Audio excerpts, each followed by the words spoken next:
ಶ್ರೀಗುರುಭ್ಯೋ ನಮಃ. ಹರಿ ಓಂ. ಓಂ ದಯತ್ತಜೋ ಅಖಂಡಕುನೂರು ಮಂಡಲಃ ಸತೋದಿದೋ ಜ್ಞಾನಮರೀಚಿಮಾಲಿ ಸ್ವಭಕ್ತಹರ್ತೋ ತಮೋನಿಯಂತ ವ್ಯಾಸಾವತಾರೋ ಶ್ರೀರಾತ್ಮಭಾಸ್ಕರಃ ಜಯತ್ತಜೋ ಸಂಗಾರ್ಬಳಾಂಬೂರೋ ಗುಣೋಚರತ್ನಾಹರ ಆತ್ಮವೈಭವಃ ಸದಾ ಸದಾತ್ಮಜ್ಞಾನಾದಿರಾಭ್ಯಃ ಕೃಷ್ಣಾವತಾರೋ ಹರಿರೇಕಸಾಗರಃ. ಶ್ರೀಗುರುಭ್ಯೋ ನಮಃ. ಹರಿ ಓಂ. ಶ್ರೀಗುರುಭ್ಯೋ ನಮಃ. ಪರಮಗುರುಭ್ಯೋ ನಮಃ. ಶ್ರೀಮದಾನಂದತೀರ್ಥಭಗವತ್ಪಾದಾಚಾರ್ಯ ಗುರುಭ್ಯೋ ನಮಃ. ಕಲ್ಯಾಣಾದ್ಭುತಗಾತ್ರಾಯ ಕಾಮಿದಾರ್ಥಪ್ರದಾಯಿನೇ ಶ್ರೀಮದ್ ವೆಂಕಟನಾಥಾಯ ಶ್ರೀನಿವಾಸಾಯ ನಮಃ. ಕೃಷ್ಣಾಯ ವಾಸುದೇವಾಯ ಹರೇ ಪರಮಾತ್ಮನೇ ಪ್ರಣತಕ್ಲೇಶನಾಶಾಯ ಗೋವಿಂದಾಯ ನಮೋ ನಮಃ.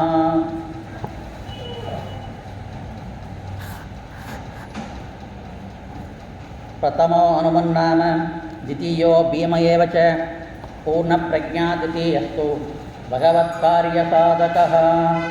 ಬುದ್ಧಿರ್ಬಲಂ ಯಶೋಧೈರ್ಯಂ ನಿರ್ಭಯತ್ವಂ ಅರೋಗತ ಅಜಾಡ್ಯಂ ವಾಕ್ಪಡುತ್ವಂ ಚ ಹನುಮಸ್ಮರಣಾತ್ ಭವೇತ್. ಅಭ್ರಮಂ ಭಂಗರಹಿತಂ ಅಜಡಂ ವಿಮಲಂ ಸದಾ ಆನಂದತೀರ್ಥಮಧುಲಂ ಭಜೆ ತಾಪತ್ರಯಾಪಗಂ. ಹಯಗ್ರೀವ ಹಯಗ್ರೀವ ಹಯಗ್ರೀವ ಇತಿ ಯೋ ವದೇತ್ ತಚ್ಚ ನಿಚರತೆ ವಾಣಿ ಯಜ್ಞನ್ಯಾ ಪ್ರವಾಹವತ್. ಧ್ರುವಾದಿಧ್ವಾಂತ್ರವಯೇ ವಿಷ್ಣವೇಂದೀವರೇಂದವೇ ಶ್ರೀರಾಘವೇಂದ್ರ ಗುರುವೇ ನಮೋ ಅತ್ಯಂತ ದಯಾಳವೇ. ಪೂಜ್ಯಾಯ ರಾಘವೇಂದ್ರಾಯ ಸತ್ಯಧರ್ಮರತಾಯ ಚ ಭಜತಾಂ ಕಲ್ಪವೃಕ್ಷಾಯ ನಮತಾಂ ಕಾಮಧೇನವೇ. ಮೂಕೋಪಿ ಯತ್ಪ್ರಸಾದೇನ ಮುಕುಂದಶಯನಾಯತೆ ರಾಜರಾಜಾಯಿತೆ ರಿಕ್ತೋ ರಾಘವೇಂದ್ರಂ ತಮಾಶ್ರಯೇ. ತಪಸ್ವಾಧ್ಯಾಯ ಶುಶ್ರೂಷ ಕೃಷ್ಣಪೂಜಾರತಂ ಮುನಿಂ ವಿಶ್ವೇಶಂ ಇಷ್ಟದಂ ವಂದೇ ಪರಿವಿರಾಟ್ ಚಕ್ರವರ್ತಿನಂ.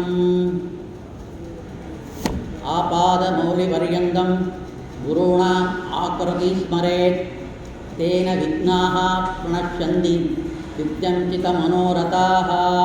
ಶ್ರೀಗುರುಭ್ಯೋ ನಮಃ. ಹರಿ ಓಂ. ಜನ್ಮಾದ್ಯಸ್ಯ ಯತೋನ್ಮಯಾದಿತರತಶ್ಚಾರ್ಥೇಷು ವಿಘ್ನಸ್ವರಾಟ್ ತೇನೇ ಬ್ರಹ್ಮಹೃದಾಯ ಆದಿಕವಯೇ ಮುಖ್ಯಂತಯಂ ಸೂರಯಃ ತೇಜೋ ವಾರಿಮೃದಾಂ ಯಥಾ ವಿನಿಮಯೋ ಯತ್ರ ತ್ರಿಸರ್ಗೋ ಮೃಷಾ ಧಾಮ್ನಾ ಸ್ವೇನ ಸದಾ ನಿರಸ್ತಗುಹಾಕಂ ಸತ್ಯಂ ಪರಂ ಧೀಮಹಿ ಯಂ ಪ್ರವೃಂತಮನುಪೇತಮಪೇತಕೃತ್ಯಂ ದ್ವೈಪಾಯನೋ ವಿರಗಕಾತರಹಾಜುಹಾವ. ಪುತ್ರೇತಿ ತನ್ಮಯತಯಾ ರೇಜಸ್ತ್ವಂ ಸರ್ವಭೂತಹೃದಯಂ ಮುನಿಮಾನಸ್ತೋಸ್ಮಿ. ಸೃಷ್ಟಿಸ್ಥಿತ್ಯಪ್ಯಯೇಹ ನಿಯತಿದೃಶಿತಮೋ ಬಂಧಮೋಕ್ಷಶ್ಚ ಯಸ್ಮಾತ್ ಅಸ್ಯ ಬ್ರಹ್ಮರುದ್ರ ಪ್ರಭೃತಿ ಸುರನರತ್ ವಿವಿಧಸತ್ಪ್ರಕಾತ್ಮಕಸ್ಯ ವಿಷ್ಣೋಃ ವ್ಯಸ್ತಾಃ ಸಮಸ್ತಾಃ ಸಕಲಗುಣನಿಧಿಃ ಸರ್ವದೋಷವ್ಯಪೇತಃ ಪೂರ್ಣಾನಂದೋ ಅವ್ಯಯೋ ಯೋ ಗುರುರಪಿ ಪರಮಚ್ಚಿಂತಯಂತಂ ಮಹಾಂತಂ. ನಿಗಮಕಲ್ಪತರೋರ್ಗಲಿತಂ ಫಲಂ ಸುಖ ಮುಖಾಧರ್ ಅಮೃತಧ್ರುವಂ ಸಂಯುತಂ ಪಿಬತ ಭಾಗವತಂ ರಸಮಾಲಯಂ ಮುಹುರಗ ರಸಿಕಾ ಭುವಿ ಭಾವುಕಾಃ. ನಾರಾಯಣಂ ನಮಸ್ಕೃತ್ಯಂ ಚ ನರಂ ಚೈವ ನರೋತ್ತಮಂ ದೇವೀಂ ಸರಸ್ವತಿಂ ವ್ಯಾಸಂ ತದೋ ಗ್ರಂಥಮುದೀರಯೇತ್. ರಾಮಪೂರ್ವಂ ಕಥಾಪೂರ್ವಂ ಕಿಂಚಿತ್ ಪೂರ್ವ ಕಥಾನುವಾದಃ.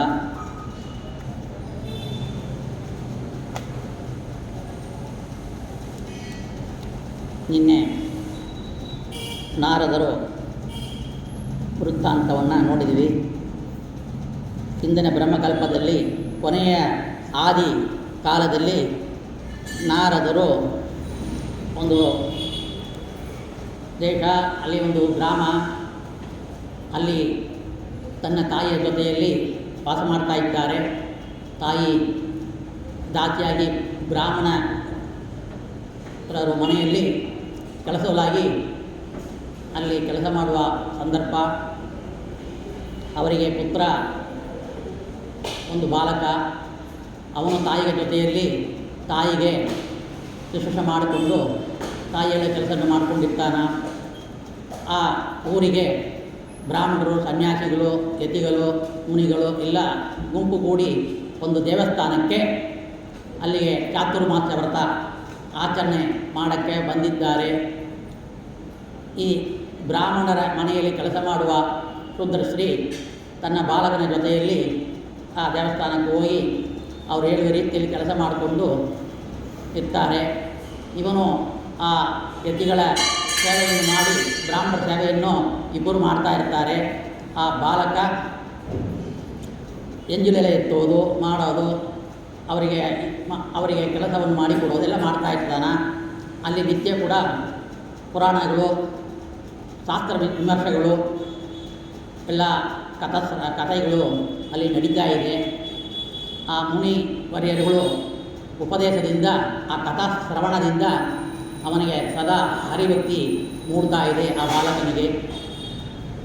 ಆ ರೀತಿಯಲ್ಲಿ ಇರುವಾಗ ಅವರೆಲ್ಲ ತಮ್ಮ ತಮ್ಮ ಚಾತುರ್ಮಾಸ್ಯವನ್ನು ಮುಗಿದ ಕೂಡಲೇ ಎಲ್ಲ ಹೊರಡ್ತಾ ಇದ್ದಾರೆ. ಈ ಬಾಲಕ ಅವರು ಉಪನ್ಯಾಸ ಮಾಡಿದ ಕಥೆಯನ್ನು ಶ್ರವಣ ಮಾಡ್ತಾ ಇದ್ದಾನ. ಹರಿ ಸರ್ವೋತ್ತಮ ಇತ್ಯಾದಿ ಅನಂತ ಕಲ್ಯಾಣ ಗುಣ ಪರಿಪೂರ್ಣ ಸರ್ವದೋಷ ದೂರ ಸರ್ವ ಹೃತ್ಕಮಲದಲ್ಲಿ ವಾಸ ಮಾಡ್ತಾ ಇದ್ದಾನ. ಅನಂತವಾಗಿ ಪ್ರವಚನ ಕೇಳಿ ಕೇಳಿ ಕೇಳಿ ಅದೇ ಅವನ ಒಂದು ಮರಣವಾಗ್ತಾ ಇದೆ. ಒಂದು ಸಾಯಂಕಾಲ ಸಮಯಕ್ಕೆ, ಕತ್ತಲಾಗುವ ಸಮಯಕ್ಕೆ ಅವರ ತಾಯಿ ಹಾಲು ಕರೆಯಕ್ಕೆ ಹೋಗಿದ್ದಾಳೆ. ಅಲ್ಲಿ ಹಾವು ಕಚ್ಚಿ ಸತ್ತಿದ್ದಾಳೆ. ಅವ ಅನಾಥಿ ಆಗಿದ್ದಾನ, ಯಾರೂ ಇಲ್ಲ. ಅವನಿಗೆ ವೈರಾಗ್ಯ ಮೂಡಿ ಬಂದಿದೆ. ಆವಾಗ ನಾನು ಭಗವಂತನ ನೋಡಬೇಕು ಅಂತೇಳಿ ಚಿಂತನೆ ಮಾಡ್ತಾ ಕೂಡುವಾಗ ಭಗವಂತ ಕ್ಷಣ ಮಾತ್ರವೇ ತೋರಿಸ್ಕೊಳ್ತಾನ. ಅವನಿಗೆ ಸದಾ ನೋಡ್ತಾ ಇರಬೇಕು, ಬಂದಿದ್ದು ಯಾರು, ಈ ಮಿಂಚು ರೂಪದಲ್ಲಿ ನಾನು ನೋಡಿದ್ದೆ ಭಗವಂತನ ಅಂತೇಳಿ ಅವನಿಗೆ ಚಿಂತನೆ ಬಂದು ಈ ಭಗವಂತನ ನಾನು ಪೂರ್ಣವಾಗಿ ನೋಡಬೇಕು ಅಂತೇಳಿ ಹಂಬಲ ಮಾಡಿಕೊಂಡು ಸದಾ ಕಣ್ಣಿನ ನೀರು ಸುಟ್ಕೊಂಡು ಧ್ಯಾನ ಮಾಡ್ತಾ ಇರ್ತಾನೆ. ಅವಾಗ ಒಂದು ಅಸುರೇರಿ ಬರುತ್ತೆ. ಆ ಅಸುರೇರಿ ಹೇಳ್ತಾ ಇದೆ, ಸಾಕ್ಷಾತ್ ಭಗವಂತನೇ, ನಾನು ನಿನಗೆ ಈ ಜನ್ಮದಲ್ಲಿ ಪೂರ್ಣವಾಗಿ ತೋರಿಸಿಕೊಡೋದಿಲ್ಲ. ಇವಾಗ ಪ್ರಳಯ ಕಾಲ ಬರ್ತಾ ಇದೆ. ಪ್ರಳಯ ಕಾಲ ಅನಂತರ ಬ್ರಹ್ಮ ದೇವರು ಹುಡ್ತಾರೆ. ಆ ಬ್ರಹ್ಮದೇವರ ಮಗನಾಗಿ ನೀ ಹುಟ್ಟಿಯ. ಆ ಹುಟ್ಟಿದ ಕೂಡಲೇ ಅವರು ನಿನಗೆ ತತ್ವೋಪದೇಶ ಮಾಡ್ತಾರೆ. ನಿನಗೆ ನಾನು ಸದಾ ಕಾಣಿಸ್ಕೊಳ್ತೀನಿ, ನೀನು ನನ್ನ ಲೋಕಕ್ಕೂ ಬರ್ಬೋದು, ಎಲ್ಲಿ ಬೇಕಾದ್ರೆ ಸಂಚಾರ ಮಾಡ್ಬೋದು, ಸದಾ ನನ್ನ ಭಕ್ತಿನ ಈ ಕೀರ್ತನೆ ಆಡಿಕೊಂಡು ಇರು ಹಾಗಂತ ಹೇಳುವಾಗ ಅದೇ ರೀತಿಯಲ್ಲಿ ಅವರು ಮರುಜನ್ಮಕ್ಕೆ ನಾರದರಾಗಿ ಕೊಡ್ತಾ ಇದ್ದಾರೆ. ಅವರಿಗೆ ದೇವದತ್ತ ಎಂಬ ವೀಣೆಯನ್ನು ಕೊಟ್ಟು ಅನುಗ್ರಹ ಮಾಡಿ ಎಲ್ಲ ಶಾಸ್ತ್ರೋಪದೇಶ ಮಾಡ್ತಾ ಇದ್ದಾರೆ ಬ್ರಹ್ಮದೇವರು. ಅವರು ನಾರದರ ಮದುವೆಗೆ ಬಂದು ಅವರು ಮುಂದುವರಿತಾ ಇದ್ದಾರೆ. ಅವರ ಕಥೆಯ ರೀತಿಯಲ್ಲಿ, ಅವರು ಬೇಡಿಕೊಳ್ಳುವ ರೀತಿಯಲ್ಲಿ ಈ ಭಾಗವತ ಇದು ವೇದವ್ಯಾಸ ದೇವರು ರಚನೆಯನ್ನು ಮಾಡಿಕೊಟ್ಟಿದ್ದಾರೆ. ಮತ್ತು ಅರ್ಜುನನ ಮಗನಾದ ಅಭಿಮನ್ಯು, ಆ ಅಭಿಮನ್ಯು ಯುದ್ಧದಲ್ಲಿ ಆ ಪದ್ಮಯುಗದಲ್ಲಿ ಸಿಕ್ಕಾಕೊಂಡು ಮರಣವನ್ನು ಹೊಂದಿದ್ದಾನ. ಆ ಅಭಿಮನ್ಯುವ ಹೆಂಡತಿಯಾದ ಆ ಪುತ್ರಾದೇವಿಯಲ್ಲಿ ಆ ಅಭಿಮನ್ಯುವ ಮಗು ಅಲ್ಲಿ ಇದೆ. ಅವಾಗ ಅಶ್ವತ್ಥಾಮ ಏನು ಮಾಡ್ತಾರೆ, ಬ್ರಹ್ಮಾಸ್ತ್ರವನ್ನು ಬಿಡ್ತಾರೆ. ಆ ಬ್ರಹ್ಮಾಸ್ತ್ರವನ್ನು ಪಾಂಡವರನ್ನು ಕೊಲ್ಲಬೇಕು ಅಂತೇಳಿ ಅವರು ಬರ್ತಾ ಇರುವಾಗ ಕೃಷ್ಣ ಪರಮಾತ್ಮ ಅನುಗ್ರಹದಿಂದ ಆ ಭಸ್ಮಾಸ್ತ್ರವನ್ನು ತನ್ನ ಚಕ್ರದಿಂದ ಅದನ್ನು ಓಡಿಸ್ತಾರೆ. ಆಮೇಲೆ ಉತ್ತರೆಯ ಗರ್ಭದಲ್ಲಿ ಅಲ್ಲಿ ಇರುವ ಮಗುವನ್ನು ಆ ಬ್ರಹ್ಮಾಸ್ತ್ರದಿಂದ ಸುದರ್ಶನ ಚಕ್ರದಿಂದ ಕಾಪಾಡ್ತಾರೆ. ಆ ರೀತಿಯಲ್ಲಿ ಕಾಪಾಡುವಾಗ ಆಮೇಲೆ ಆ ಪರೀಕ್ಷಿತನ ಜನ್ಮ ಆಗುತ್ತೆ. ಆಮೇಲೆ ಅವ ಪರೀಕ್ಷೆ ಮಾಡಿ ನೋಡೋದ್ರಿಂದ ಪರೀಕ್ಷಿತ ಹಾಗಂತೇಳಿ ಹೆಸರು ಬರ್ತಾ ಇದೆ. ನನ್ನನ್ನು ಕಾಪಾಡಿದ ಭಗವಂತ ನಾನು ನೋಡಬೇಕು ಅಂತ ಅವ ಹರಿಭಕ್ತನಾಗಿ ಇರ್ತಾನ. ಆ ರೀತಿಯಲ್ಲಿರುವಾಗ ಅವನ ಕತೆ ಏನು, ಯಾತಕ್ಕೆ ಅವ ಆ ಭಾಗವತವನ್ನು ಕೇಳಿದ ಹಾಗಂತೇಳಿ ಕೇಳುವಾಗ ಆ ಕತೆ, ಅವನ ಬಗ್ಗೆ ಕತೆ ಬರ್ತಾ ಇದೆ.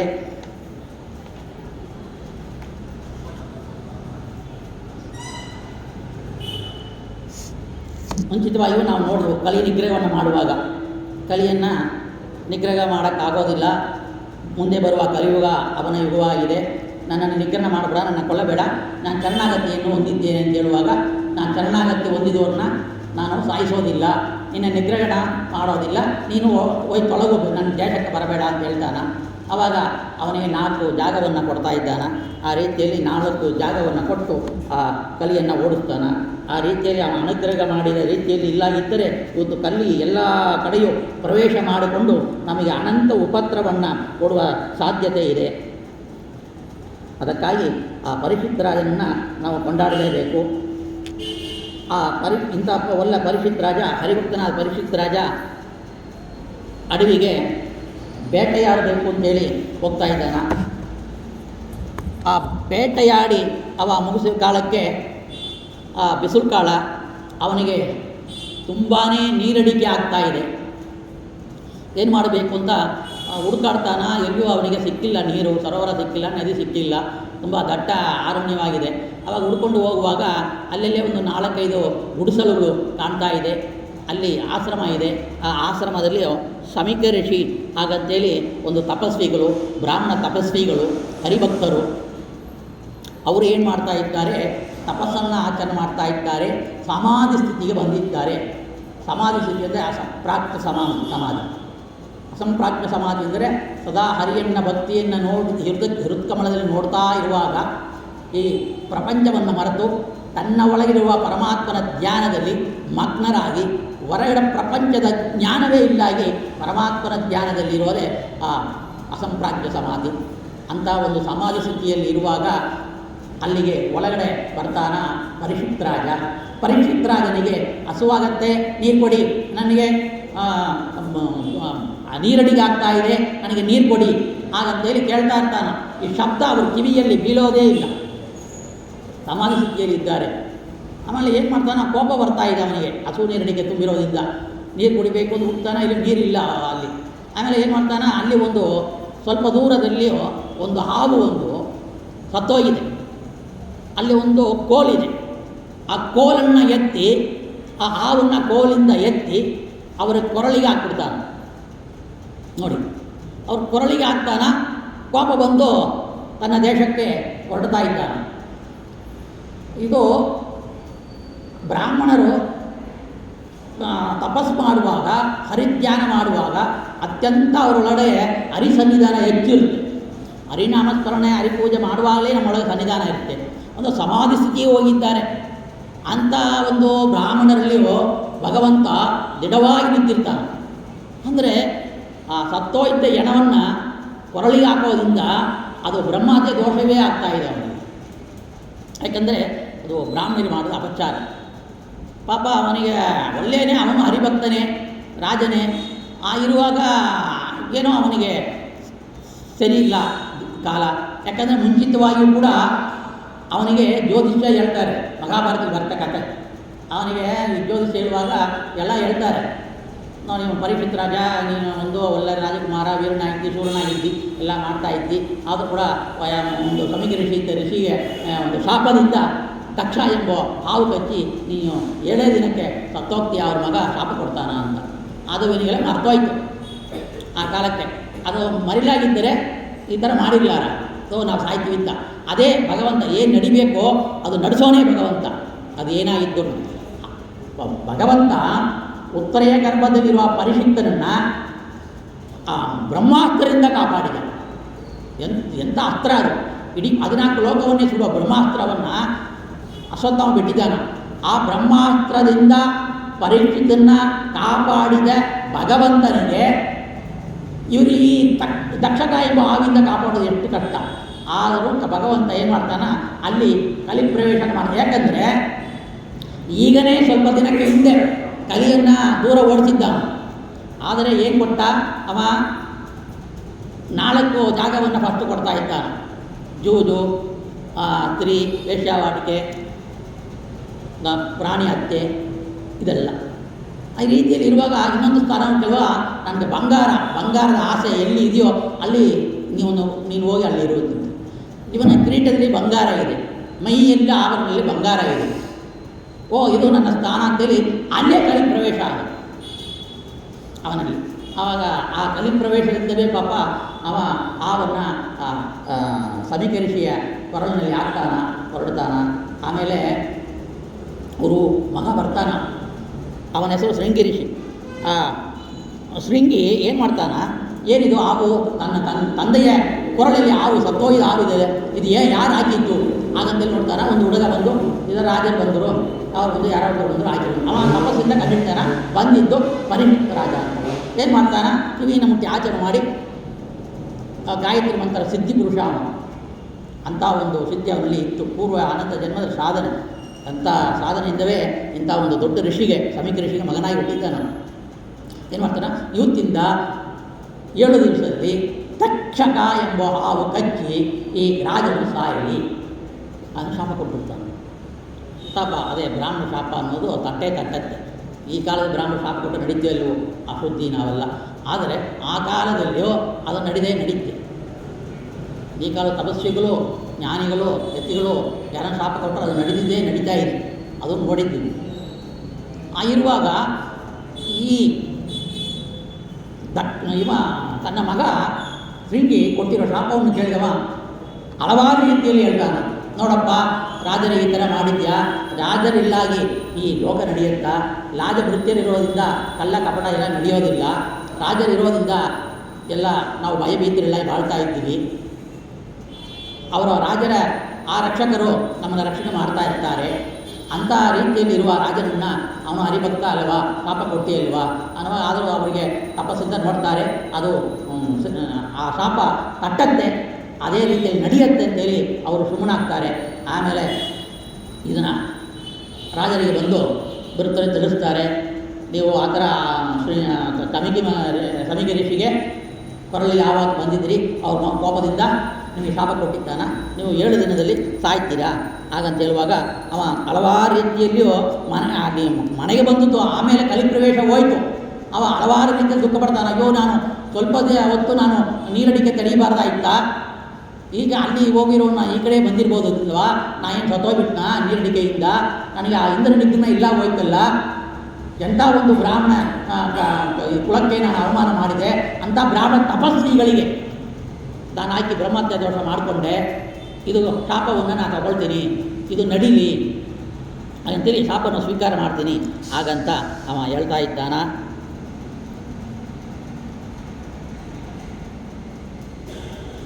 ಆ ರೀತಿಯಲ್ಲಿ ಇರುವಾಗ ನಾನು ಆಲೋಚನೆ ಮಾಡ್ತಾನೆ, ನಾನು ಏನು ಮಾಡಬೇಕು, ಕಡೆ ಕಾಲ ಬರ್ತಾ ಇದೆ, ಇನ್ನೂ 7 ವಾರ, 1 ವಾರಕ್ಕೆ ನಾನು ಸಾಯ್ತಾ ಇದ್ದೀನಿ. ಕಡೆ ಕಾಲಕ್ಕೆ ಏನು ಚಿಂತನೆಯನ್ನು ಮಾಡಬೇಕು, ಏನು ಮಾಡಬೇಕು ಹಾಗಂತೇಳಿ ಅಲ್ಲಿ ಬ್ರಾಹ್ಮಣರನ್ನ ಋಷಿಗಳನ್ನ ಕೇಳುವಾಗ ವೇದವ್ಯಾಸ ದೇವರು ಕೊಟ್ಟಿರುವ ಭಾಗವತ ಮಹಾಪುರಾಣ, ಅದು ಸರ್ವ ಪಾಪಗಳನ್ನ ನಿವೃತ್ತಿ ಆಗತ್ತೆ, ಬ್ರಹ್ಮತ್ಯ ದೋಷ ನಿವೃತ್ತಿ ಆಗತ್ತೆ. ಹಾಗೇನೇ ಶಾಪದಿಂದ ಸತ್ತರೂ ಕೂಡ ಭಗವಂತನ ಹರಿಸ್ಮರಣೆ ನಿನಗೆ ಕಡೆ ಕಾಲಕ್ಕೆ ಬರುತ್ತೆ, ಅದೇ ಉಚಿತವಾದ ಧರ್ಮ ಹರಿಭಕ್ತನಿಗೆ.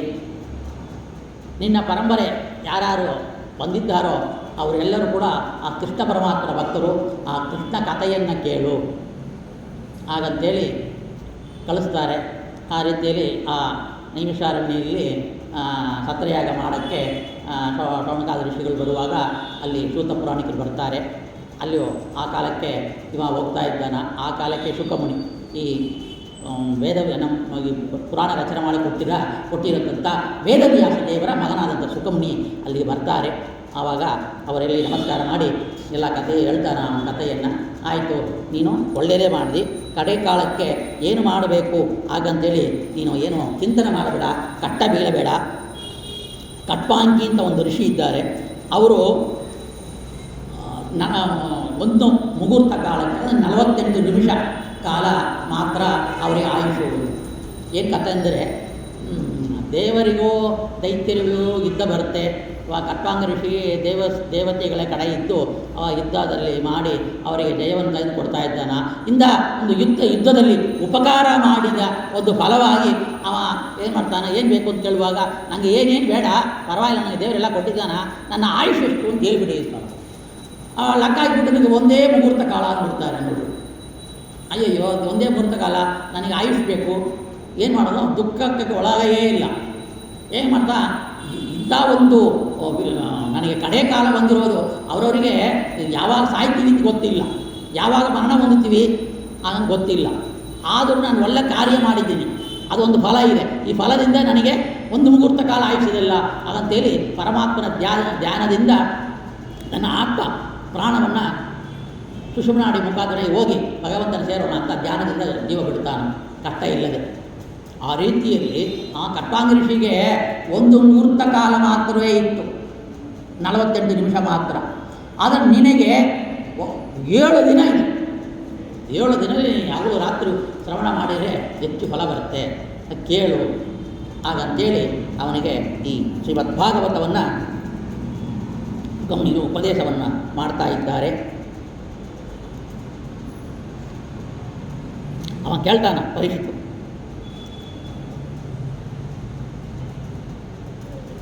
ಪರೀಕ್ಷಿತ ಕೇಳ್ತಾನ, ನೀವು ಕಡೆ ಕಾಲಕ್ಕೆ ಧ್ಯಾನ ಮಾಡಿ ಶ್ರವಣ ಮಾಡಬೇಕು ಅಂದ್ರಿ, ಶ್ರವಣ ಮಾಡಿದ ಮೇಲೆ ಧ್ಯಾನ ಮಾಡು ಅಂತ ಹೇಳಿದ್ರಿ.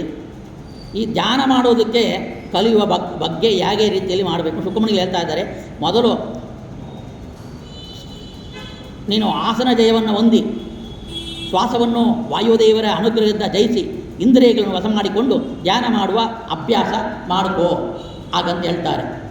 ಅಂದರೆ ಧ್ಯಾನ ಅಂದರೆ ಏನು? ಮನಸ ಅವಲೋಕನಮಿತಿ ಧ್ಯಾನ ಅಂತ ಹೇಳ್ತಾರೆ. ಮನಸ ಅವಲೋಕನಮಿತಿ ಧ್ಯಾನ. ಧ್ಯಾನ ಮತ್ತು ಸಮಾಧಿ ಆಗಬೇಕು. ಧ್ಯಾನದಲ್ಲಿ ಕೂಡಬೇಕು, ಸಮಾಧಿ ಆಗಬೇಕು. ಆ ಅಸಂಪ್ರಾಜ್ಞಾತ ಸಮಾಧಿಯಲ್ಲಿ, ಆ ಧ್ಯಾನ ಅವಸ್ಥೆಯಲ್ಲಿ ದರ್ಶನ ಪಡಿಬೇಕು. ಹಾಗಂತ ಆ ಕ್ರಮವನ್ನು ಶುಕಾಚಾರ್ಯರು ಪರೀಕ್ಷಿತ್ ರಾಜನಿಗೆ ಹೇಳ್ತಾ ಇದ್ದಾರೆ. ಮತ್ತು ಹೇಳ್ತಾರೆ, ಭಗವಂತನ ಒಂದು ಸ್ಥೂಲ ಪ್ರತಿಮೆಯನ್ನು ನೀನು ಧ್ಯಾನ ಮಾಡು. ಯಾವ ರೀತಿಯಲ್ಲಿ ಇರಬೇಕು ಅಂತ ಹೇಳಿದರೆ, ಬ್ರಹ್ಮಾಂಡವೇ ಹರಿಯ ಅತ್ಯಂತ ಸ್ಥೂಲವಾದ ಒಂದು ಪ್ರತಿಮೆ. ಇದರೊಳಗೆ ವಿಶೇಷವಾಗಿ ಪ್ರಕಾಶಿಸುತ್ತಾ ವ್ಯಾಪ್ತನಾಗಿ ಸರ್ವೋತ್ತಮನು ಸಕಲ ಕರ್ಮ ಪ್ರಧಾನವಾದ ಹರಿಯ ಇರುವನು. ಇದನ್ನು ಕುರಿತು ಮಾಡಿದ ಧಾರಣೆಯ ಮನಸ್ಸಿನ ಏನು ಒಂದು ಕೊಳೆ ಇದೆಯೋ, ಕಾಮ ಇದೆಯೋ, ಅದನ್ನು ಹುಟ್ಟಾಕತ್ತೆ.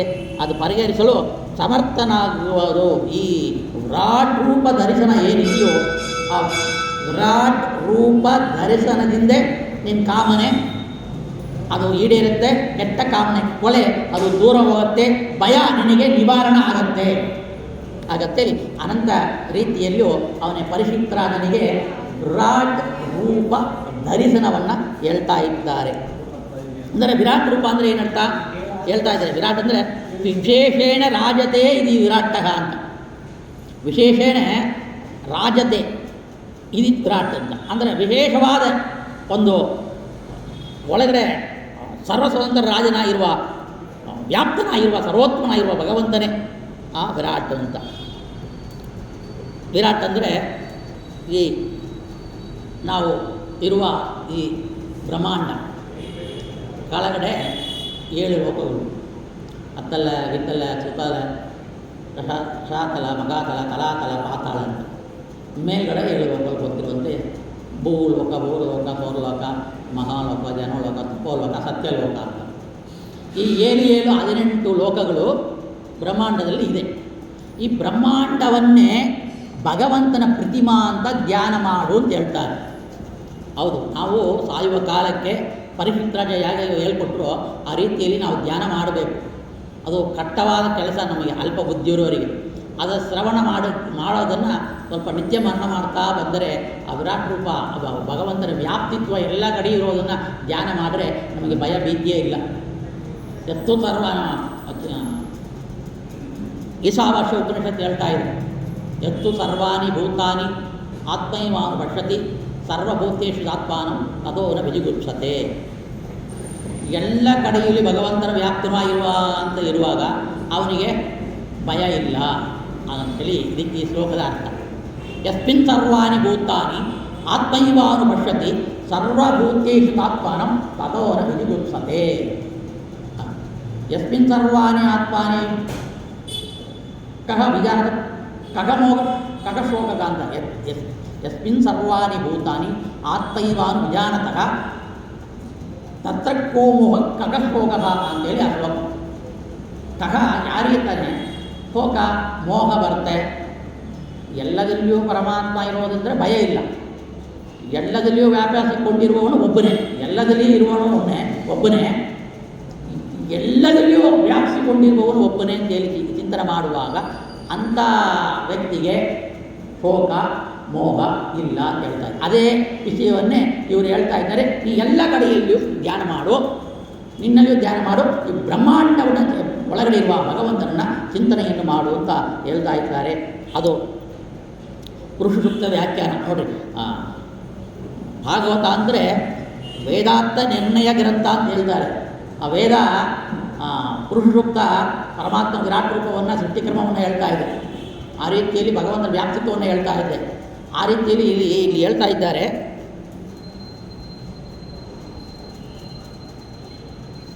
ಪರಮಾತ್ಮನ ಸ್ಥೂಲ ಪ್ರತಿಮೆಯ ಈ ಪಾದದ ಬುಡವೇ ಪಾತಾಳ. ಪಾತಾಳ ಅಂದರೆ ಈ ಭಗವಂತನ ಸ್ಥೂಲ ಪ್ರತಿಮೆ ಏನಿದೆಯೋ ಇರಲಿ, ಅವನ ಪಾದ ಕೆಳಗಡೆ ಇದಂತೆ. ಎಲ್ಲಿದೆ ಅವನ ಪಾದ? ಪಾತಾಳ ಲೋಕದ ತನಕ ಅಲ್ಲಿದೆ ಆ ಪಾತಾಳ. ಪಾದಾಗ್ರವೇ ರಸಾತಲ, ಅಲ್ಲಿರುವ ರಸಾತಲ ಒಂದೇ ಪಾದದಲ್ಲಿ ಅಗ್ರಸ್ಥಾನ. ಪಾದದ ಗಣ್ಣುಗಳೇ ಮಹಾತಲ. ನಮ್ಮ ಕಾಲು ಪಾದದ ಮೇಲ್ಗಡೆ ಇರುವ ಆ ಗುಡ್ಡ ಏನಿದೆಯೋ ಅದು ಮಹಾತಲ. ಈ ಮೀನಗಂಡ ತಲಾತಲ, ಮೇಲಿರುವ ಜಾಯಿಂಟ್ ಏನಿದೆಯೋ ಅದು ತಲಾತಲ. ಮೊಣೆಕಾಲುಗಳೇ ಸುತ್ತಲ, ಮೊಣೆಕಾಲು ಸುತ್ತಲ.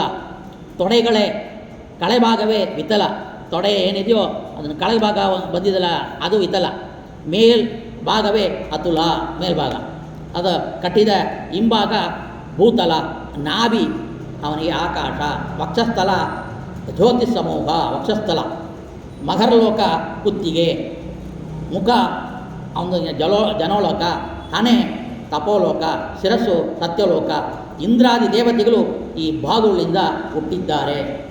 ಸಹಸ್ರ ಶೀರ್ಷ ಪುರುಷ ಸಹಸ್ರಾಕ್ಷ ಸಹಸ್ರಾಭ ಸಭೂಮಿಂ ವಿಶ್ವತೋ ಹೃತ್ವ ಅತ್ಯದಟ್ಟ ದಶಾಂಗುಲಂ ಅಂತ ಹೇಳಿ ಪುರುಷೋಕ್ತಿ ಹೇಳಿದ್ರು.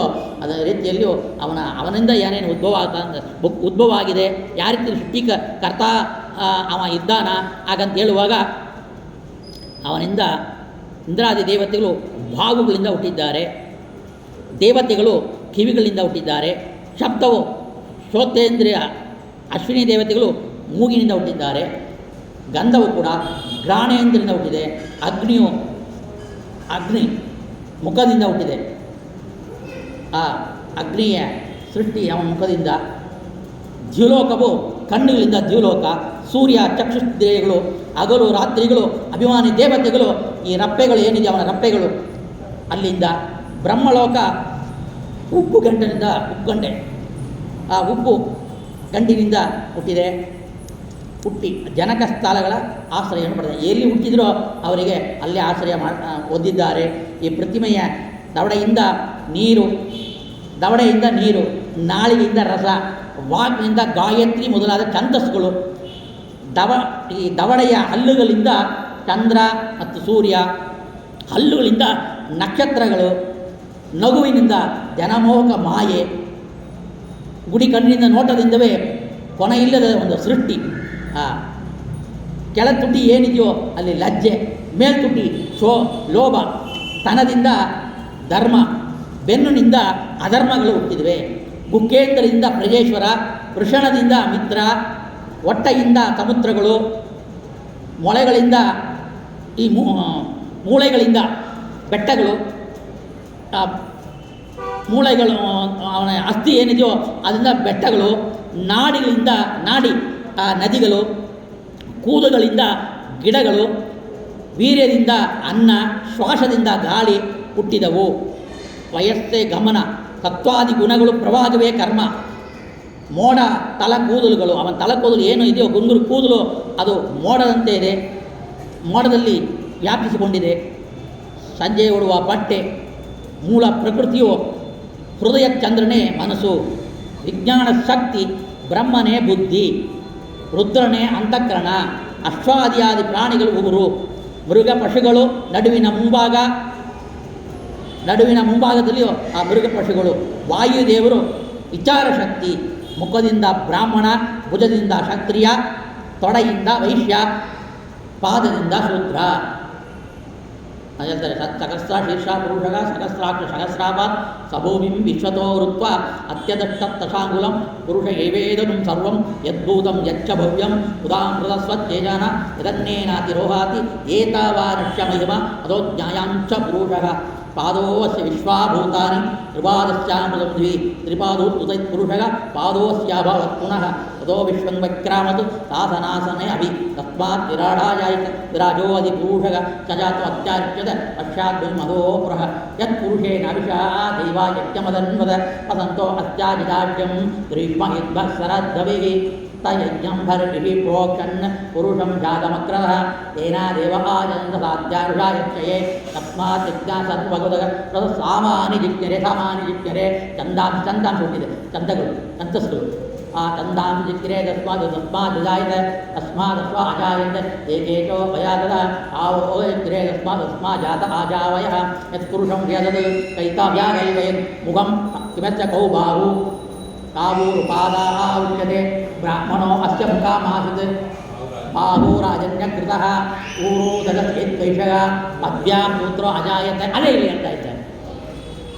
ಈ ರೀತಿಯಲ್ಲಿ ಅವನ ಮುಖದಿಂದ ಬ್ರಾಹ್ಮಣರು, ಅವನ ಬಾಹುವಿಂದ ಕ್ಷತ್ರಿಯರು, ಹೊಟ್ಟೆಯಿಂದ ವೈಶ್ಯರು, ಪಾದದಿಂದ ಕೂತರು ಹುಟ್ಟಿರೋದು ಏನು ಹೇಳಿದೆಯೋ ವೇದ, ಆ ವೇದಾಂತ ನಿರ್ಣಯವಾಗಿ ಪರಿಸ್ಥಿತಿ ರಾಜನಿಗೆ ಶುಕಾಚಾರ್ಯ ಹೇಳ್ತಾ ಇದ್ದಾರೆ.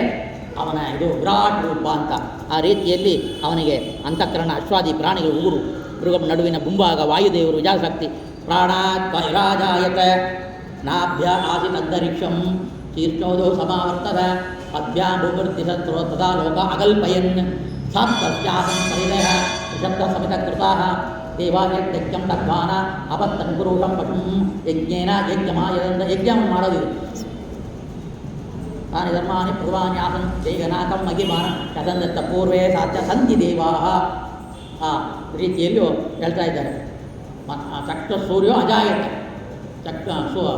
ಕಣ್ಣಿನಿಂದ ಸೂರ್ಯದೇವರು ಹುಟ್ಟಿರುವಂಥ ಈ ರೀತಿಯಲ್ಲಿ ಇಲ್ಲಿ ಹುಟ್ಟಿರುವ ರೀತಿಯಲ್ಲಿ ಹೇಳ್ತಾ ಇದ್ದಾರೆ.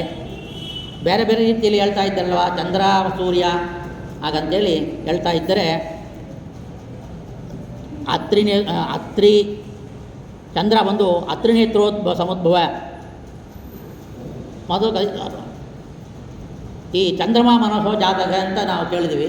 ಇಲ್ಲಿ ಚಂದ್ರ ಇಲ್ಲಿ ಒಂದು ಕಡೆ ಹುಟ್ಟಿದ್ದಾನಲ್ಲ ಅಂತಂದರೆ ದೇವತೆಗಳಿಗೆ ಹುಟ್ಟು ಅನಂತ ರೀತಿ ಬ್ರಹ್ಮಾಂಡದ ಹೊರಗಡೆ ಶಕ್ತಿ ಮುಂದೆ ಬರುತ್ತೆ, ಬ್ರಹ್ಮಾಂಡದ ಒಳಗಡೆ ಶಕ್ತಿ. ಇದು ಬ್ರಹ್ಮಾಂಡದ ಒಳಗಡೆ ಹೇಳ್ತಾ ಇರೋದು. ಈ ರೀತಿಯಲ್ಲಿ ಹೊರಗಡೆ ಶಕ್ತಿ ಅದು ಮತ್ತು ಒಳಗಡೆಯೂ ಆಗುತ್ತೆ. ಮತ್ತು ಆ ಅಂಶವನ್ನು ಪಡಿಬೇಕು. ಆಯಾ ದೇವತೆಗಳು, ಉತ್ತಮವಾದ ದೇವತೆಗಳು, ಆ ಉತ್ತಮವಾದ ದೇವತೆಗಳ ಅಂಶವನ್ನು ಪಡಿಬೇಕು ಅಂತೇಳಿ ಆ ದೇವತೆಗಳು ಮತ್ತು ಹುಡ್ತಾರೆ. ಯತಿ ಮುನಿಗಳಲ್ಲಿ, ದೇವತೆಗಳಲ್ಲಿ ಅವರವರು ಹುಟ್ಟುಕೊಂತಾರೆ. ಮತ್ತು ಸಮುದ್ರದಿಂದ ಹುಟ್ಟಿದ ಚಂದ್ರ, ಮತ್ತು ಲಕ್ಷ್ಮೀದೇವಿ ಕೂಡ ಮತ್ತು ಸಮುದ್ರದಿಂದ ಉದ್ಭವ ಆದಳು. ಸದಾ ನಿರಂತರವಾಗಿ ಭಗವಂತನ ಹತ್ತಿರ ಇರೋಳು ಮತ್ತು ಹುಟ್ಟಿ ಬರೋ ರೀತಿಯಲ್ಲಿ ಹುಟ್ಟಿ ಬರ್ತಾಳೆ. ಆ ರೀತಿಯಲ್ಲಿ ಅನಂತ ರೀತಿಯಲ್ಲಿ ಇರುವ ಇದನ್ನು ಈ ರೀತಿಯಲ್ಲಿ ವರ್ಣನೆ ಮಾಡಬೇಕು. ನಾವು ಪುರುಷೋಕ್ತಿಯ ರೀತಿಯಲ್ಲೂ ನಾವು ತಿಳಿದು ಅರ್ಚನೆ ಮಾಡಬೇಕು. ಅದಕ್ಕೆ ನಾವು ಪುರುಷೋಕ್ತದಿಂದ ಸಾಲಿಗ್ರಾಮ ಅಭಿಷೇಕ ಹೇಗೆ ಮಾಡ್ತೀವಿ ಅಂದರೆ ಇಂಥ ವಿರಾಟ್ ರೂಪ ಚಿಂತನೆಯಿಂದ ನಾವು ಅರ್ಥವನ್ನು ಕಲಿತು ಎಲ್ಲಿಂದ ಯಾರ ಆಶ್ರಯ, ಎಲ್ಲಿಂದ ಯಾರ ದೇಹದಿಂದ ಎಲ್ಲಿಂದ ಹುಟ್ಟಿರು ಆಗ ನೋಡುವಾಗ ನೋಡು ಕಣ್ಣಿಂದ ಸೂರ್ಯಚಂದ್ರ, ದಿಗ್ಗಾಭಿಮನ್ಯ ದೇವತೆಗಳು, ಸ್ತೋತ್ರಾಂಧ ರಷೇಂದ್ರಿಯ ಅಂದ್ರಳಿನ ರಸ, ರುಚಿ, ಅಗ್ನಿ ಮುಖದಿಂದ ಹುಟ್ಟಿದ್ದಾನ, ಮುಖದಿಂದವೇ ಬ್ರಾಹ್ಮಣರು ಹುಟ್ಟಿದ್ದಾರೆ. ಅದಕ್ಕೆ ಅಗ್ನಿಯನ್ನು ಆಶ್ರಯ ಮಾಡಿಕೊಂಡು ನಾವು ಹೋಮ ಯಜ್ಞ ಮಾಡೋದು. ನಾವು ಈ ರೀತಿಯಲ್ಲಿ ಅವನ ಈ ವಿರಾಟ್ ರೂಪವನ್ನು ತಿಳಿದು ನಾವು ಅವನ ಅರ್ಚನೆ ಮಾಡಬೇಕು ಅಂತೇಳಿ ಹೇಳಿಕೊಡ್ತಾ ಇದ್ದಾರೆ. ಈ ವೈರಾಗ್ಯವೆಂಬ ಹರಿಯ ಪ್ರತಿಮೆ ರೂಪದ ಅವಯವಗಳು ಇಂಥದ್ದ ರೀತಿಯಲ್ಲಿದೆ. ಈ ಪ್ರತಿಮೆಯೇ ಅತ್ಯಂತ ದೊಡ್ಡದು. ಜ್ಞಾನಿಗಳು ಧ್ಯಾನಿಸುವುದು ಈ ಪ್ರತಿಮೆಯನ್ನೇ. ಇದರಿಂದ ಮನಸ್ಸು ನಿರ್ಮಲವಾಗುವುದು. ನೋಡ್ರಿ, ಅಂತ 7 ತಳೆಯಿನ ಲೋಕ ಮೊಣೆಕಾಲು ತನಕ ಹೇಳಿದರು. ಆಮೇಲೆ ತೊಡೆ, ಆಮೇಲೆ ನಾಭಿ, ಹೃದಯ, ಕಂಠ ಮತ್ತು ಮೇಲ್ತುಟಿ, ತಲೆಗಿನ ತುಟಿ, ಹಳ್ಳು ಎಲ್ಲ ಹೇಳ್ತಾ ಇದ್ದಾರೆ. ಅಲ್ಲಿಂದ ಸೂರ್ಯಚಂದ್ರ ಹುಟ್ಟಿರು. ಮತ್ತು ಇನ್ನೊಂದು ಸಲ ಹೇಳ್ತಾರೆ, ಯಾಕಂದರೆ ಅಲ್ಲೂ ಅವನಿಗಿಂತ ಬೆಳಕು, ಒಂದು ಅವಯವದ ಒಂದು ಅನುಭಾಗವೇ ಅನಂತ ಕೋಟಿ ಸೂರ್ಯಪ್ರಕಾಶ ಅಲ್ಲೂ ಹೊಳಿತಾ ಇದೆ. ಆ ರೀತಿಯಲ್ಲಿ ಅಲ್ಲಿ ಚಂದ್ರ ಸೂರ್ಯ ಹುಟ್ಟಿರು ನಾವು ಚಿಂತನೆ ಮಾಡಬೇಕು. ಅನಂತ ರೀತಿಯಲ್ಲಿಯೂ ನಾವು ಚಿಂತನೆ ಮಾಡಬೇಕು. ಇದೇ ಪ್ರತಿಮಾ. ನಮಗೆ ಏನೋ ಬೆಳಗ್ಗೆ ಎದ್ದು ಕೂತ್ಕೊಂಡು ಚಿಂತನೆ, ಇದು ರೋಗ ಬಂದಿದೆ, ಜ್ವರ ಬಂದಿದೆ, ಏನೋ ಪೂಜೆ ಮಾಡೋಕ್ಕಾಗಿಲ್ಲ, ಸರಿ ಮನಸ್ಸೇ ಕೆಟ್ಟೋಗಿದೆ, ಮನೇಲಿ ಏನೋ ತಾಪತ್ರೆಗಳು ಆ ಕಾಲ, ಅಥವಾ ಇಲ್ಲೇ ಒಂದು ಅವಸರಗತಿಗೆ ಹೋಗಬೇಕು, ಸ್ವಲ್ಪ ಕಾಲ ಮಾತ್ರ ಇದೆ ನೋಡಿ. ಇದನ್ನು ನಾವು ಮನಸ್ಸಲ್ಲಿ ಚಿಂತನೆ ಮಾಡಿದ್ರೆ ಒಂದು 2 ನಿಮಿಷ ಸಾಕು, ಒಂದು 3 ನಿಮಿಷ ಚೆನ್ನಾಗಿ ಅಭ್ಯಾಸ ಆದರೆ ಒಂದು 2 ನಿಮಿಷಕ್ಕೆ ಇದು ಮುಗಿಸ್ಬೋದು. ಮಂತ್ರ ಹೇಳಬೇಕಂದ್ರೆ ವೇದ ಮಂತ್ರ ಸ್ನಾನ ಆಗಿರಬೇಕು, ಪೂಜೆಗೆ ಸಂಧ್ಯಾವನ ಆಗಿರಬೇಕು, ನಿತ್ಯ ಕರ್ಮಾನುಷ್ಠಾನ ಆಗಿರಬೇಕು, ಪೂಜೆ ಮಾಡಬೇಕು. ಆದರೆ ಇಂಥ ಒಂದು ಪ್ರತಿಮೆಗೆ ಏನು ಪೂಜೆ ಮಾಡಬೇಕು, ಯಾವ ರೀತಿಯಲ್ಲಿ ಪೂಜೆ ಮಾಡಬೇಕು, ತುಂಬ ಸುಲಭ. 2 ನಿಮಿಷಕ್ಕೆ ಸುಮ್ಮನೆ ಕಣ್ಣನ್ನು ಮುಚ್ಚಿ ಕೂತ್ಕೊಂಡು ಅತ್ತಲ ವಿತ್ತಲ ರಾತಲ ಮಗಾತಲ ಪಾತಾಳ ಲೋಕವು ಅವ ಕಾಳು ತನಕ ಚಿಂತನೆ ಮಾಡಿ, ತೊಡೆಯಲ್ಲಿ ಒಂದು ಹುಟ್ಟಿದವರನ್ನ ಚಿಂತನೆ ಮಾಡಿ, ಆ ನಾಭಿಕರ್ಣದಲ್ಲಿ ಬ್ರಹ್ಮದೇವನ ಸೃಷ್ಟಿ ಮಾಡಿ, ಆ ಹೃದಯದಲ್ಲಿರುವ ಇದು ಅವನ ನಗುವೆ ಒಂದು ಮಾಯೆ, ಒಂದು ಮೋಹ, ಕಿವಿಗಳಿಂದ ದಿಗ್ಗಮನ ದೇವತೆಗಳು, ಕಣ್ಣಿಂದ ಸೂರ್ಯರು, ಅವನ ವಾಕಿನಿಂದ ಛಂದಸ್ಸುಗಳು, ಇದೆಲ್ಲ ಚಿಂತನೆ ಮಾಡಿದರೆ ಎಷ್ಟು ಆನಂದ ಆಗತ್ತಂದರೆ ಅತ್ಯಂತ ಆನಂದ. ಇದು ಮಾನಸಿಕ ಪೂಜೆ. ಅದಕ್ಕೆ ವಾದಿರಾಜ ಗುರು ಸಾರ್ವಭೌಮರು ಈ ವಿರಾಟ್ ರೂಪ ಧ್ಯಾನ ಅಂತೇಳಿ ಕನ್ನಡದಲ್ಲೇ ಒಂದು ಪದ್ಯ ಮಾಡಿಕೊಟ್ಟಿದ್ದಾರೆ. ಅದನ್ನು ಓದಿರೇ ಸಾಕು, ಇಲ್ಲಿರೋದನ್ನೇ ಅಲ್ಲಿ ಕೊಟ್ಟಿರೋದು. ಆ ರೀತಿಯಲ್ಲಿ ಅದನ್ನು ನಾವು ನೋಡಬೇಕು.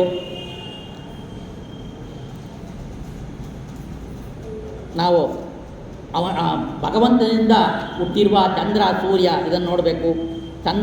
ಸೂರ್ಯ ಚಂದ್ರನಲ್ಲಿ ನಾವು ಧ್ಯಾನ ಮಾಡುವಾಗ ದಧಿವಾಮನ, ಧನ್ವಂತರಿ, ಹಯಗ್ರೀವ ರೂಪಗಳನ್ನ ಚಂದ್ರನಲ್ಲಿ ನಾವು ಉಪಾಸನೆ ಮಾಡ್ತೀವಿ.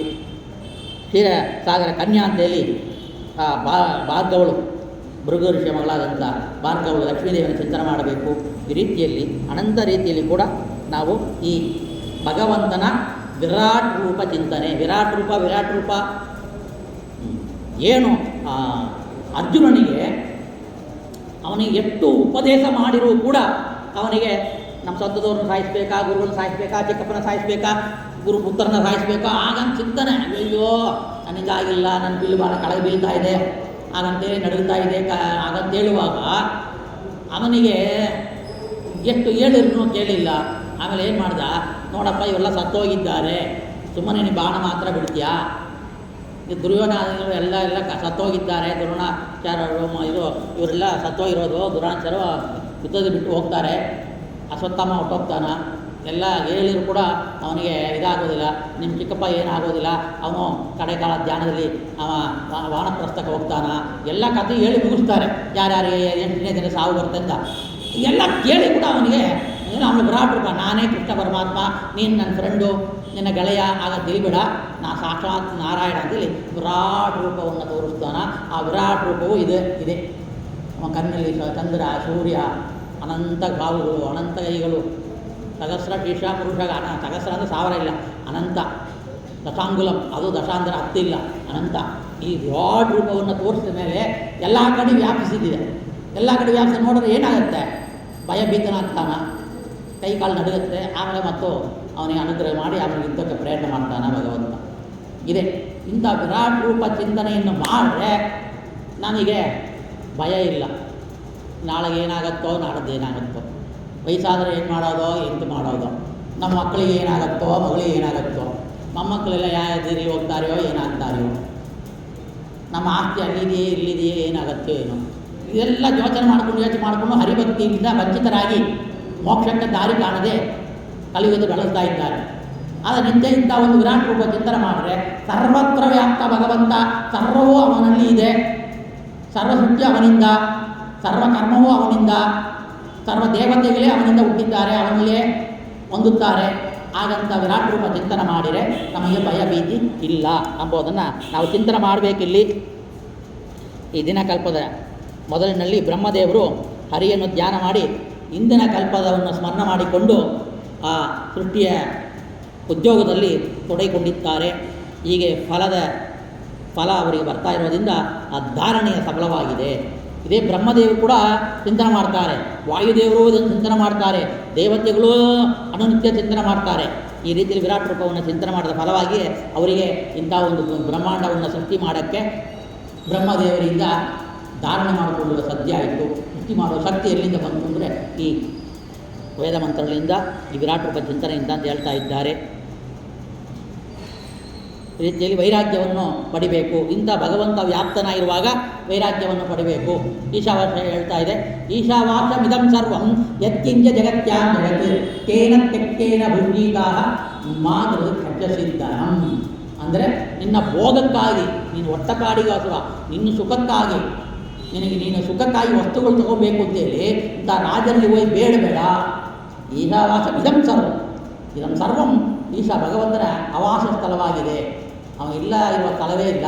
ನಿನ್ನ ಪ್ರಾರಬ್ಧ ಕರ್ಮಕ್ಕೆ ಅನುಗುಣವಾಗಿ ನಿನಗೆ ಏನು ಒದಗಿ ಬಂದಿದೆಯೋ, ನೀನೇನು ಪಡಿತಾ ಇದೆಯೋ, ನೀನೇನು ಭೋಗ ಮಾಡ್ತಾ ಇದೆಯೋ ಅದರಲ್ಲಿ ತೃಪ್ತನಾಗಿ ಯಾರತ್ತಿ ಏನು ಕೇಳಬೇಡ ಹಾಗಂತ ಹೇಳ್ತಾ ಇದ್ದ.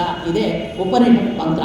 ಅದೇ ಹೇಳ್ತಾ ಇದ್ದಾರೆ. ಇಂಥ ವಿರಾಟ ರೂಪ ಇರುವಾಗ ಈಗ ಕುಡಿಯೋಕ್ಕೆ ಕೈ ಸಾಕು, ಮಲಗಕ್ಕೆ ದಿಂಬು ಯಾಕೆ, ಕೈಯೇ ದಿಂಬು, ಎಲ್ಲೆಲ್ಲಿ ಮಲಗು, ಮನೆ ಇಲ್ಲ ಅಂತ ಯಾಕೆ ದೊಡ್ಡ ದೊಡ್ಡ 60-40 1 ಕೋಟಿ 2 ಕೋಟಿ ತಗೊಂಡು ಅದಕ್ಕೆ ಗಂಡ ಹೆಂಡತಿಯು ಎಲ್ಲ ದುಡಿದು ತಿಂಗಳಿಗೆ 1 ಲಕ್ಷ ಸಂಬಳವದಲ್ಲೇ ಅದನ್ನು ಹಾಗೇ EMI ಬ್ಯಾಂಕಿಗೆ ಕಟ್ಟಿ ಹಿಂದಿರುಗಿ ನೋಡುವ 60 ವರ್ಷ ಆದಮೇಲೆ ಒಂದು ಮನೆ ಮಾತ್ರ ಇರುತ್ತೆ.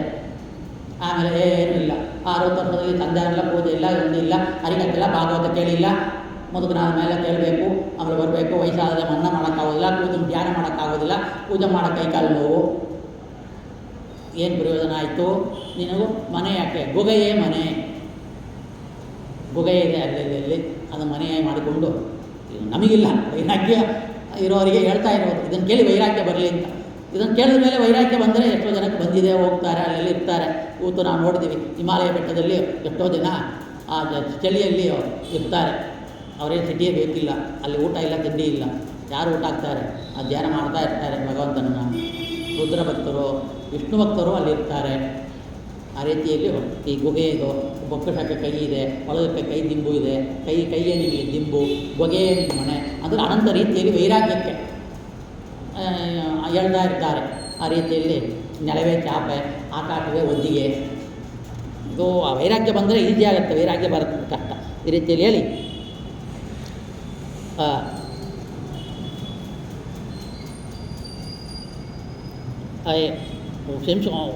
ಈ ಉತ್ಕ್ರಾಂತರಾದ ಬ್ರಹ್ಮಜ್ಞಾನಿಗಳು ಶಿಂಶುಮಾರ ಮೂರ್ತಿಯ ಬಳಿಗೆ ಹೋಗಿ ಅವನ ಅಪ್ಪನೆ ಪ್ರಕಾರ ಮಕರಾದಿ ಲೋಕಗಳನ್ನು ಮುಕ್ತಿಯವರೆಗೂ ಇರುತ್ತಾರೆ. ಬ್ರಹ್ಮಪುರಾಣದ ಮಾತು ಹೀಗಿದೆ ಅಂತ ಹೇಳ್ತಾ ಇದ್ದಾರೆ. ಮನ್ವಂತರಯಾಯುಷು ಸ್ವರ್ಗಾಲೋಕಾಲೋಕೇತು ಕಲ್ಪಿಕಾ ಆ ಬ್ರಹ್ಮಣೋ ಜನಾತ್ಯಾಸ್ತು ಮಗರ್ಲೋಕಪಿ ಏವರಾಹ. ಸ್ವರ್ಗದಲ್ಲಿರುವ ದೇವತೆಗಳು ಒಬ್ಬ ಮನುವು ಭೋಗಿಸುವ ಕಾಲ ಅಂದರೆ 1 ಮನ್ವಂತರ ಕಾಲದವರೆಗೆ ಅಲ್ಲಿ ದೇವತೆಗಳು ಆಯುಷುಳ್ಳವರಾಗಿರ್ತಾರೆ. ಮಗರ್ಲೋಕದಲ್ಲಿರುವ ಬ್ರಹ್ಮದೇವರು 1 ದಿನ ಪರ್ಯಂತ ಆಯುಷುಳ್ಳವರು. ಮಗರ್ಲೋಕದಲ್ಲಿರೋರು ಬ್ರಹ್ಮದೇವರು 1 ದಿನ ಎಷ್ಟು ಆಯುಷೋ ಅಷ್ಟು ಆಯುಷ್ ಅಲ್ಲಿರ್ತಾರೆ. ಜನೋಲೋಕ, ತಪೋಲೋಕ ಮತ್ತು ಸತ್ಯಲೋಕದಲ್ಲಿರುವ ಬ್ರಹ್ಮ ಪ್ರಳಯ ಪರ್ಯಂತ, ಬ್ರಹ್ಮದೇವರು ಪ್ರಳಯ ಪರ್ಯಂತ ಆ ಲೋಕದಲ್ಲಿರೋರು ಆಯುಷುಳ್ಳವರಾಗ್ತಾರೆ. ಮಕರಲೋಕದಲ್ಲಿರುವವರು ಶ್ರೇಷ್ಠವಾದ ಭೃಗು ಮೊದಲಾದವರು ಬ್ರಹ್ಮ ಪ್ರಳಯ ಪರ್ಯಂತ ಆಯುಷನ್ನು ಉಳ್ಳವರಾಗಿದ್ದಾರೆ. ಅಂತೇಳಿ ಈ ದೇವತೆಗಳು ಅವರು ಎಲ್ಲೆಲ್ಲಿ ವಾಸ ಮಾಡ್ತಾರೆ ಆ ಲೋಕದಲ್ಲಿರೋರು ಎಷ್ಟೆಷ್ಟು ಆಯುಷ್ಮಾನ ಅವರಿಗಿದೆ ಅಂತೇಳಿ ವಿವರಣಾಗಿ ಹೇಳ್ತಾ ಇದ್ದಾರೆ.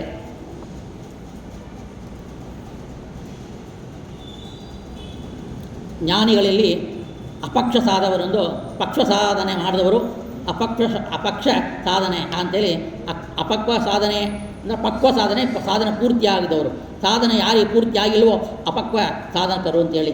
ಅಪಕ್ವ ಸಾಧಕನು ಪಿಂಗಳ ನಾಡಿಯಿಂದ ಉತ್ಕ್ರಾಂತ ಆಗ್ತಾನೆ. ಅವರಲ್ಲಿ 3 ಬಗೆ ಇದ್ದಾರೆ. ಅಪಕ್ವ ಸಾಧನರು ಅದರಲ್ಲಿ ಕೂಡ ರಾಜಸ, ತಾಮಸ, ಉತ್ತಮ ಜೀವರಾಶಿಗಳು ಅಂತೇಳಿ 3 ಇದೆ. ನಾವೆಲ್ಲ ಹೆಚ್ಚು ತಾಮಸ, ಸ್ವಲ್ಪ ರಾಜಸ, ಸ್ವಲ್ಪ ಸತ್ವಗುಣವುಳ್ಳವರು ಮನುಷ್ಯರು. ಆಮೇಲೆ ಬೇರೆ ಬೇರೆ ರೀತಿಯಲ್ಲಿ ಮನುಷ್ಯ ಗಂಧರ್ವರು ಮತ್ತು ದೇವಗಂಧರ್ವರು, ಪಿತೃಗಳು, ನಮಗಿಂತ ಉತ್ತಮರವರು ರಾಜ ಋಷಿಗಳು, ಪರಿಷತ್ತ ಋಷಿಗಳು, ಆ ರಾಜರು. ಅವರ ಮೇಲೆ ಬ್ರಹ್ಮ ಪರ್ಯಂತ ತಾರತಮ್ಯ ಇದೆ. ಆ ತಾರತಮ್ಯಕ್ಕೆ ಅನುಗುಣವಾಗಿ ಅವರು ಸಾಧನೆ ಮಾಡಿಕೊಳ್ತಾರೆ. ಬ್ರಹ್ಮನಾಡಿಯಿಂದ ಧ್ಯಾನ ಮಾಡೋರು ಸುಷುಮ್ನ ನಾಡಿ. ನಮ್ಮ ಬಲಭಾಗದಲ್ಲಿ ಇಡಾನಾಡಿ, ಪಿಂಗಲ ನಾಡಿ ಅಂತಿದೆ. ಅದು ಮುಖ್ಯವಾಗಿ ಸುಷುಮ್ನ ನಾಡಿ ಅಂತೇಳಿ ಮಧ್ಯಭಾಗದಲ್ಲಿದೆ. ಆ ನಾಡುಗಳಲ್ಲಿ ಇರುವ ಆ ಭಗವಂತನ ಚಿಂತನೆ ಸುಷುಮ್ನ ನಾಡಿಯ ಶಿಂಶುಮಾರ ಅವರು ರೂಪಕ್ಕೆ ಹೋಗೋರು ಆ ಸುಷುಮ್ನ ನಾಡಿಯಿಂದ ತಮ್ಮ ನೆತ್ತಿ ತಲೆಯಲ್ಲಿ ಪ್ರಾಣ ಬಿಡ್ತಾರೆ. ಅವರು ಮುಕ್ತಿ ಲೋಕಕ್ಕೋ ಅಥವಾ ಅಮುಕ್ತಿ ಲೋಕಕ್ಕೋ ಹೋಗ್ತಾರೆ. ಕೆಲವರು ಹೆಚ್ಚು ಸಾಧನೆ ಮಾಡಿದವರು ಭಗವಂತನ ಹೊಂದುತ್ತಾರೆ. ಹಾಗಂತೆಲ್ಲ ಇದೆ. ಎಲ್ಲ ನಮ್ಮ ದೇವರು ಹೋಗುವ ತನಕ ಯಾರಿಗೂ ಏನು ಸಾಧನೆ ಮಾಡಿದ್ರು ಅಮುಕ್ತಿ ಲೋಕ ತನಕ ಹೋಗ್ಬೋದು. ಮುಕ್ತಿ ಅಂತ ಹೇಳೋದು ಅದು ಅಮುಕ್ತಿ ಲೋಕವೇ. ಅಲ್ಲಿ ಆ ಮುಕ್ತಿ ಹೇಗೆ ಆನಂದವಾಗಿರ್ತಾರೋ ಅಲ್ಲಿ ಸ್ವಲ್ಪ ಕಡಿಮೆ ಆಗ್ತದೆ. ಲಿಂಗದೇಹ ಭಂಗ ಇಲ್ಲ, ಅಲ್ಲಿ ವಾಸ ಮಾಡ್ತಾರೆ ಅಂತ ಅರ್ಥ ಮಾಡ್ಕೊಳ್ಬೇಕು. ಹೆಚ್ಚು ಸತ್ಯಲೋಕಕ್ಕೆ ಹೋಗೋರು ಹೆಚ್ಚು ಜನ ಒಳ್ಳೆ ಸಾಧಕರು, ದೇವತೆಗಳು ಮತ್ತು ಋಷಿಗಳೆಲ್ಲ ಅಲ್ಲಿ ತನಕ ಹೋಗ್ತಾರೆ. ಈ ರೀತಿಯಲ್ಲಿ ಅನಂತ ರೀತಿಯಲ್ಲಿ ವರ್ಣ ಮಾಡ್ತಾ ಇರ್ತಾರೆ. ಮತ್ತು ಹೇಳ್ತಾ ಇದ್ದಾರೆ, ಮಹಾಪ್ರಳಯ ಕಾಲದಲ್ಲಿ ಸತ್ಯಲೋಕ ವೈಕುಂಠ ಲೋಕಗಳು ಪ್ರಾಪ್ತಿಯಾಗ್ತಾ ಇದೆ. ಮಹಾಪ್ರಳಯ ಬರಬೇಕು, ಅದಕ್ಕಿಂತ ಮೊದಲು ಇಲ್ಲ ಹಾಗಂತ ತೋರುತ್ತದೆ. ಇಂಥ ಪ್ರೇಮ ಒಂದು ಭ್ರಮೆ ಏನಿದೆಯೋ ಅದನ್ನು ಹೋಗಲಾಡ್ಸೋಕ್ಕಾಗಿ ವಾಮನ ಪುರಾಣದಲ್ಲಿ ಬರುವ ಒಂದು ವಾಕ್ಯವನ್ನು ಕೊಟ್ಟು ತಾತ್ಪರ್ಯ ನಿರ್ಣಯದಲ್ಲಿ ಆಚಾರ್ಯ ಹೇಳ್ತಾ ಇದ್ದಾರೆ. ವಿಷ್ಣುರ್ ಲೋಕಂ ತದೇತ್ಯಗೆ ಯಾಂತಿ ಕಾಲಾಂತರೇ ಪರೇ ಅಜ್ಞಯೈವ ಹರೇಃ ಕೇಚಿದ ಪೂರ್ವತ್ತೋ ಕೇಚಿದಂಜಸ ಹುಕ್ಯೈವಾನ್ಯ ಲೋಕೇಶು ಮುಂಚಂತೆ ಬ್ರಹ್ಮಣಾಹ. ಮಹಾಪ್ರಳಯಕ್ಕೆ ಮುಂಚೆಯೇ ಸತ್ಯಲೋಕಕ್ಕೆ ಹೋಗುವ ಕಾಲದಲ್ಲಿ ಸಾಧನ ಸಂಪತ್ತುಳ್ಳ ಅಪ್ರತಿಕಾಲಂಬನರು ಇಂಥ ಕಾಲದಲ್ಲಿ ನನ್ನ ಲೋಕಕ್ಕೆ ಬರಲಿ ಎಂದು ಹರಿಯ ಆಜ್ಞೆಯಿಂದಲೇ ಆ ವೈಕುಂಠ ಲೋಕಕ್ಕೆ ಹೋಗುತ್ತಾರೆ ಅಂತೇಳಿ ಇದಕ್ಕೆ ಅರ್ಥ. ಬೇರೆಯವರು ಸಾಧನ ಸಂಪತ್ತು ಪೂರ್ಣವಾಗದೆ ಇರುವುದರಿಂದ ಅದು ಪೂರ್ಣವಾದ ಮೇಲೆ ವೈಕುಂಠಕ್ಕೆ ಹೋಗ್ತಾರೆ. ಅವರಿಗೆ ಯಾವಾಗ ಮುಕ್ತಿ ಅಂದರೆ ಮಹಾಪ್ರಳಯದವರೆಗೆ ಬೇರೆ ಲೋಕದಲ್ಲಿದ್ದು ಚೆನ್ನಾಗಿ ಕ್ರೀಡಾದಿಗಳನ್ನು ಮಾಡಿಯೇ ಸಾಧನ ಪೂರ್ತಿ ಮಾಡಿಕೊಂಡು ಚತುರ್ಮುಖನಿಂದ ಕೂಡಿಕೊಂಡು ಮುಕ್ತಿಯನ್ನು ಹೋಗ್ತಾರೆ. ಅಂದರೆ ಚತುರ್ಮುಖ ಬ್ರಹ್ಮದೇವರು ತನ್ನ ಪೂರ್ಣವಾದ 100 ವರ್ಷ ಆಯುಷ್ಯು ಮುಗಿದ ಮೇಲೆ ಮಹಾಪ್ರಳಯ ಕಾಲಕ್ಕೆ ಅವರು ಮುಗಿದ ಮೇಲೆ ಅವರು ಭಗವಂತನ ವಾಸುದೇವರು ಭಗವಂತನ ದರ್ಶನಕ್ಕಾಗಿ ಹೊರಡುವಾಗ ಅವರ ಒಳಗಡೆ ಸೇರಿಕೊಂಡಿರುವ ಮುಕ್ತಿ ಯೋಗ್ಯವರು ಎಲ್ಲರೂ ಕೂಡ ಅವ್ರ ಜೊತೆಗೆ ನಿರ್ಜಾತದ ಸ್ನಾನ ಮಾಡುವಾಗ ಲಿಂಗಭಂಗ ಆಗಿ ಅಲ್ಲಿಂದ ಮೋಕ್ಷವನ್ನು ಹೊಂದುತ್ತಾರೆ. ಅಂದರೆ ಇಂಥ ಸಾಧನೆ ಹೇಳಿದ್ದಾರಲ್ವ, ಈ ಸಾಧನೆ ಮಾಡಿದವರೆಲ್ಲ ಮುಕ್ತಿಗೆ ಹೋಗ್ತಾರೆ. ಮುಕ್ತಿಗೆ ಹೋಗ್ತಾರೆ ಅಂದರೆ ಆ ಲೋಕಕ್ಕೆ ಹೋಗಿ, ಯಾರಿಗೆ ಸಾಧನೆ ಆದವರು ಅಮುಕ್ತಿ ಲೋಕ ತನಕ ಹೋಗ್ತಾರೆ. ಅಪಕ್ವ ಸಾಧಕರು ಅಥವಾ ಅಪ್ರತಿಕಾಲಂಬನರು, ಪ್ರತಿಕಾಲಂಬರು ಅಪ್ರತಿಕಾಲಂಬನರು, ಅಪಕ್ವ ಸಾಧಕರು ಪಕ್ವ ಸಾಧಕರು, ಈ ರೀತಿಯಲ್ಲಿ 4 ಬಗೆ ಇದೆ. ಆ ರೀತಿಯಲ್ಲಿ ಮಾಡಿದವರು ಜನಲೋಕಕ್ಕೆ ಹೋಗ್ತಾರೆ, ತಪೋಲೋಕಕ್ಕೆ ಹೋಗ್ತಾರೆ, ಸತ್ಯಲೋಕಕ್ಕೆ ಹೋಗ್ತಾರೆ, ಋಷಿಲೋಕಕ್ಕೆಲ್ಲ ಹೋಗ್ತಾರೆ.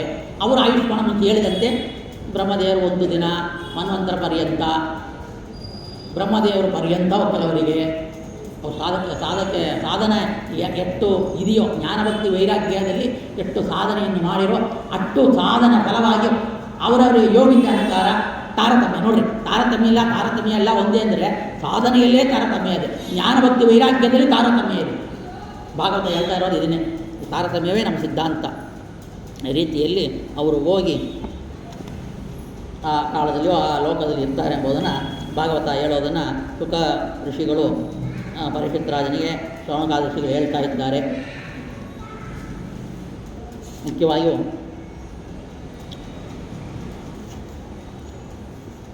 ಎಲ್ಲಿಂದ ಮುಂಚೆ ನೋಡಿದ್ರು ದೇವತೆಗಳ ಸೃಷ್ಟಿ, ಬ್ರಹ್ಮಾಂಡದೊಳಗೆ ವಿರಾಟ್ ರೂಪ, ಅವನ ಕಣ್ಣು, ಅವನಿಗೆ ಕಿವಿ, ಅವನಿಗೆ ಬಾಯಿ, ಹಲ್ಲು, ಮೂಗು, ತೊಡೆ, ಕಂಠ, ನಾಭಿ, ಪಾದ ಎಲ್ಲವನ್ನೂ ಹೇಳಿದ್ದಾರೆ ಒಂದು ಬಿಡದೆ. ಅಧರ್ಮ ಬೆನ್ನಿಂದೆ, ಅವನಿಗೆ ಅಸ್ಥಿ ಮೂಳೆಗಳು ಯಾವ ರೀತಿಯಲ್ಲಿ ಇತ್ತು ಅಂತ ಇನ್ನೊಂದು ಕಡೆ ವರ್ಣನೆ ಮಾಡ್ತಾರೆ. ಕಣ್ಣು 2 ಕಣ್ಣು ಚಂದ್ರ ಸೂರ್ಯ, ಅವನ ತಲ ಕೂದಲೇ ಮೋಡ ಅಂತ ಹೇಳಿದರೆ ಅದೇ ಬೇರೆ ಕಡೆ ವರ್ಣನೆ ಮಾಡ್ತಾರೆ. ಅವನ ಏನೋ ಒಂದು ಮೂಳೆಗಳ ಗಂಟು ಇದೆಯೋ ಅದೆಲ್ಲ ಬೆಟ್ಟಗಳು. ಇದೆಲ್ಲ ಇಲ್ಲಿ ನಮ್ಮ ಭೂಲೋಕದಲ್ಲಿ ಅದರ ಚಿಂತನೆ ಮಾಡೋಕ್ಕೆ ಮೋಡ, ಬೆಟ್ಟ, ನಾಡಿಗಳಲ್ಲಿ ನದಿ ಹರಿತಾ ಇದೆ. ಆ ನದಿಗೆ ಹರಿತಾ ಇರುವಾಗ ಅವನ ನಾಡಿಗಳು, ಇದನ್ನು ವರ್ಣನೆ, ಒಂದು ವಿರಾಟ್ ರೂಪ ವರ್ಣನೆ ಇದೆ, ಅದು ಹೇಳ್ತಾರೆ. ಈ ರೀತಿಯಲ್ಲಿ ಮತ್ತು ವಸ್ತುಗಳ ಸೃಷ್ಟಿ ಹೇಳ್ತಾ ಇದ್ದಾರೆ. ಕಾಲ ಮತ್ತು ಪ್ರಕೃತಿ, ಬ್ರಹ್ಮನಾದ ಬ್ರಹ್ಮದೇವರು, ವಿಕಾರ ಹೊಂದಿದ ಬೇರೆ ಬೇರೆ ವಸ್ತುಗಳು, ಇದನ್ನು ಹೇಳ್ತೀನಿ ಕೇಳು ಅಂತೇಳಿ ಪ್ರಕೃತಿಯಿಂದ ಮಹತ್ತತ್ವ, ಅದರಿಂದ ಅಹಂಕಾರ ತತ್ವ ಉತ್ಪನ್ನವಾಯಿತು. ಅಹಂಕಾರವು ವಿಕಾರ ಹೊಂದಿ ವೈಕಾರಿಕ, ರಾಜಸ ಮತ್ತು ತಾಮಸ ಅಹಂಕಾರ ಅಂತೇಳಿ 3 ಉದ್ಭವವಾಗಿದೆ. ರುದ್ರದೇವನ ದೇಹವೇ ಅಹಂಕಾರ ತತ್ವ. ಅಹಂ ಅಂತ ಎಲ್ಲಿ ಬಂದೋ ಅದು ರುದ್ರದೇವರು ಬಂದಿದ್ದಾರೆ. ಆ ರುದ್ರದೇವರ ಅಭಿಮಾನಿ ರುದ್ರ ಮಹತ್ತತ್ವ, ಇಡೀ ಎಲ್ಲವೂ ಕೂಡಿರೋದು ಮಹತ್ತತ್ವ. ಅಲ್ಲಿ ಬ್ರಹ್ಮದೇವರ ಸೃಷ್ಟಿ. ಅಹಂಕಾರ ತತ್ವ ಇವುಗಳು ಪಂಚಭೂತಗಳು ಮತ್ತು ಕರ್ಮ ಜ್ಞಾನೇಂದ್ರಿಯಗಳು ಮತ್ತು ಮನಸ್ಸು ಮತ್ತು ದಿಕ್ಕುಗಳು, ಇವುಗಳು ಅಭಿಮಾನಿ ದೇವತೆಗಳು ಆ ಭಗವಂತನಿಂದ ಸೃಷ್ಟಿಯನ್ನು ಹೊಂದಿದ್ದಾರೆ.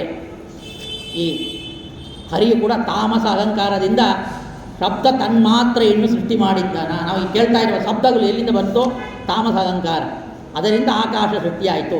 ಆಕಾಶ ಗುಣಶಬ್ದ. ಈ ಶಬ್ದವೇ ಶ್ರೀಹರಿಯನ್ನು ಅವನಿಂದ ಕಾಣಲ್ಪಡುವ ಜಗತ್ತನ್ನು ತೋರಿಸುವ ಪ್ರಮಾಣ. ಪ್ರಮಾಣ ಇದು ವೇದವೇ ಪ್ರಮಾಣ. ಆಕಾಶದಿಂದ ತಸ್ವಾಯಿರುವ ಗಾಳಿ ಸೃಷ್ಟಿಯಾಗಿದೆ. ಈ ವಾಯುಭೂತದಲ್ಲಿ ಶಬ್ದಗಳು ಕೂಡಿಕೊಂಡು ಆ ವಾಯು ಇರುವುದರಿಂದ ಓಜಸ್ ಎಂಬ ಓಜಸ್ ಹಾಗಂತೇಳಿ ಒಂದು ಹುಟ್ಟಿದೆ, ಅದು ತೇಜಸ್ಸು. ತನ್ನಿ ಅನುಸಾರವಾಗಿ ಕಾರ್ಯ ಮಾಡುವುದರಿಂದ ಬಲ ಅಂತೇಳಿ ಆ ವಾಯುವಿಗೆ ಹೆಸರು. ಸರ್ವಧಾರಕ ವಾಯು, ಅವನಿಗೆ ವಿದ್ಯುತಿ ಅಂತ ಹೆಸರು. ಶ್ರೀಹರಿಯು ರೂಪ ಸ್ಪರ್ಶ ಶಬ್ದಗಳುಳ್ಳ ಈ ತೇಜಸ್ಸನ್ನು ಸೃಷ್ಟಿ ಮಾಡಿದ್ದಾನ. ರಸ ರೂಪ ಸ್ಪರ್ಶ ಶಬ್ದಗಳಿಂದ ಹೊಂದಿರುವ ಪೃಥ್ವಿ ಏನಾಯಿತು? ವೈಕಾರಿಕ ಅಲಂಕಾರದಿಂದ ಸಾತ್ವಿಕ ಭಾಗದಿಂದ ಅಂತಃಕರಣವೆನಿಸಿದ ಮನಸ್ಸು ಸೃಷ್ಟಿಯಾಯಿತು. ವೈಕಾರಿಕ ಅಲಂಕಾರದಿಂದ ವಿಶಿಷ್ಟ ಕಾರ್ಯ ಶಕ್ತಿ ಉಳ್ಳ ಆಗಿರೋದ್ರಿಂದ ವೈಕಾರಿಕ ಹಾಗಂತೇಳಿ ದಿಗ್ಧ ಅಭಿಮಾನಿ ದೇವತೆಗಳಿಗೆ ವೈಕಾರಿಕ ದೇವತೆಗಳು ಹೆಸರು. ವಾಯು, ಸೂರ್ಯ, ವರುಣ, ಅಶ್ವಿನಿ ದೇವತೆಗಳು ಅಗ್ನಿ, ಇಂದ್ರ, ವಿಷ್ಣು, ಮಿತ್ರ, ದಕ್ಷ ಇವರು ಕ್ರಮವಾಗಿ ಶ್ರೋತ್ರ, ಸ್ಪರ್ಶ, ಚಕ್ಷುಷು, ಜಿಗ್ವೆ, ಏನು ಗ್ರಾಣ, ವಾಕು ಇವರೆಲ್ಲ ದೇವತೆಗಳು ಸೃಷ್ಟಿಯಾಗ್ತಾ ಇದೆ. ತೇಜಸ್ ಅಲಂಕಾರದಿಂದ 10 ಇಂದ್ರಿಯಗಳನ್ನ ಸೃಷ್ಟಿ ಮಾಡಿದ್ದಾನ. ಈ ಬುದ್ಧಿ ಮತ್ತು ಅದರ ಅಭಿಮಾನಿಯಾದ ಉಮಾದೇವಿಯನ್ನು ಈ ಕರ್ಮ ಮಾಡಲು ಶಕ್ತಿ ಕೊಡುವ ಅಹಂಕಾರಿಕ ಪ್ರಾಣವನ್ನು ಸೃಷ್ಟಿದನು. ಈ ಒಂದು ಗೌರಿ ಹಬ್ಬ, ಗೌರಿಯನ್ನು ಸ್ಮರಣ ಮಾಡಬೇಕು ಅಂತ ಇದು ಬರ್ತಾ ಇದೆ ಅಂತ ಕಾಣಿಸುತ್ತೆ. ಕರ್ಮವನ್ನು ಮಾಡೋಕ್ಕೆ, ಶಕ್ತಿ ಕೊಡೋಕ್ಕೆ ಈ ಅಹಂಕಾರ ಪ್ರಾಣವನ್ನು ಸೃಷ್ಟಿ ಮಾಡೋ ಕೂಡಲೇ ಅಲ್ಲಿಗೆ ಉಮಾದೇವಿಯನ್ನು ಕೊಟ್ಟಿದ್ದಾಳೆ. ಅದು ಇದು ಮಾತ್ರ ಇಲ್ಲ, ಅವಳು ರುದ್ರನ ಪತ್ನಿ, ವಾಕ್ ಅಭಿಮಾನಿ, ವೇದಾಭಿಮಾನಿ ಆಗಿದ್ದಾಳೆ. ಇಂದ್ರದೇವರಿಗೆ ಗುರುವಾಗಿದ್ದಾಳೆ ಗೌರಿದೇವಿ. ಇದೆಲ್ಲ ನಾವು ಚಿಂತನೆ ಮಾಡಬೇಕು. ಈ ಬ್ರಹ್ಮಾಂಡವು 1000 ವರ್ಷಗಳ ನೀರಿನ ಮಧ್ಯ ವ್ಯಕ್ತವಾಗಿ ಭಗವಂತನಿಗೆ ಪುರುಷ ಎಂದು ಹೆಸರು. ನೀರಲ್ಲಿ ಮುಳುಗಿರೋದು ಪ್ರಳಯದಲ್ಲಿ ಮುಳುಗಿರುವ ಭಗವಂತ ಇದು ನಿಲ್ಲಿಸಿದಾನಲ್ವ, ಅವನಿಗೆ ಪುರುಷ ಅಂತ ಹೆಸರು. ಅದಕ್ಕೆ ಸಹಸ್ರ ಶೀರ್ಷ ಪುರುಷಗ ಅವನಿಗೆ ಮಾತ್ರವೇ ಪುರುಷ. ಶ್ರುತಿಗಳು ಹೇಳ್ತಾ ಇದೆ ಮತ್ತು ಶ್ಲೋಕಗಳು ಹೇಳ್ತಾ ಇರೋದು ಅವನಿಗೆ ಮಾತ್ರವೇ ಪುರುಷ, ಮತ್ತು ಎಲ್ಲರೂ ಸ್ತ್ರೀಗಳು. 8,000 ಹುಟ್ಟಿರ್ಬೋದು ಅಷ್ಟೇ ನೋಡೋಕ್ಕೆ, ಆದರೆ ಎಲ್ಲ ಸ್ತ್ರೀಗಳು, ಅವನೊಬ್ಬನೇ ಪುರುಷ. ಈ ಬ್ರಹ್ಮಾಂಡ ಎಷ್ಟಿದೆ ಅಂದರೆ 50 ಕೋಟಿ ಯೋಜನೆ ವಿಸ್ತಾರವಾದ ಲೋಕಗಳು ಸೃಷ್ಟಿಯಾದವು. ಇವನ ಮುಖದಿಂದ ಈ ಬ್ರಾಹ್ಮಣಾದಿ 4 ವರ್ಣಗಳು ಉತ್ಪನ್ನವಾಗಿದೆ. ಈಗ ಲೋಕಗಳನ್ನು ಸೃಷ್ಟಿ ಅವಕ್ಕೆ ಆಧಾರವಾಗಿ ಅವುಗಳಲ್ಲಿಯೂ ವ್ಯಾಪ್ತನಾಗಿರುವುದರಿಂದ ಉತ್ತಮನಾದ ವಿರಾಟ್ ಪುರುಷನಾದ ಅವನಿಗೆ ಲೋಕಮಯ ಎಂದು ಹೆಸರು. ಲೋಕಮಯ ಅಂತವೇ ಹೆಸರು ಅವನಿಗೆ. ಸ್ಥೂಲ ರೂಪ ಉಪಾಸಕರು ಈ ವಿರಾಟ್ ರೂಪವನ್ನೇ ಉಪಾಸಿಸುವರು.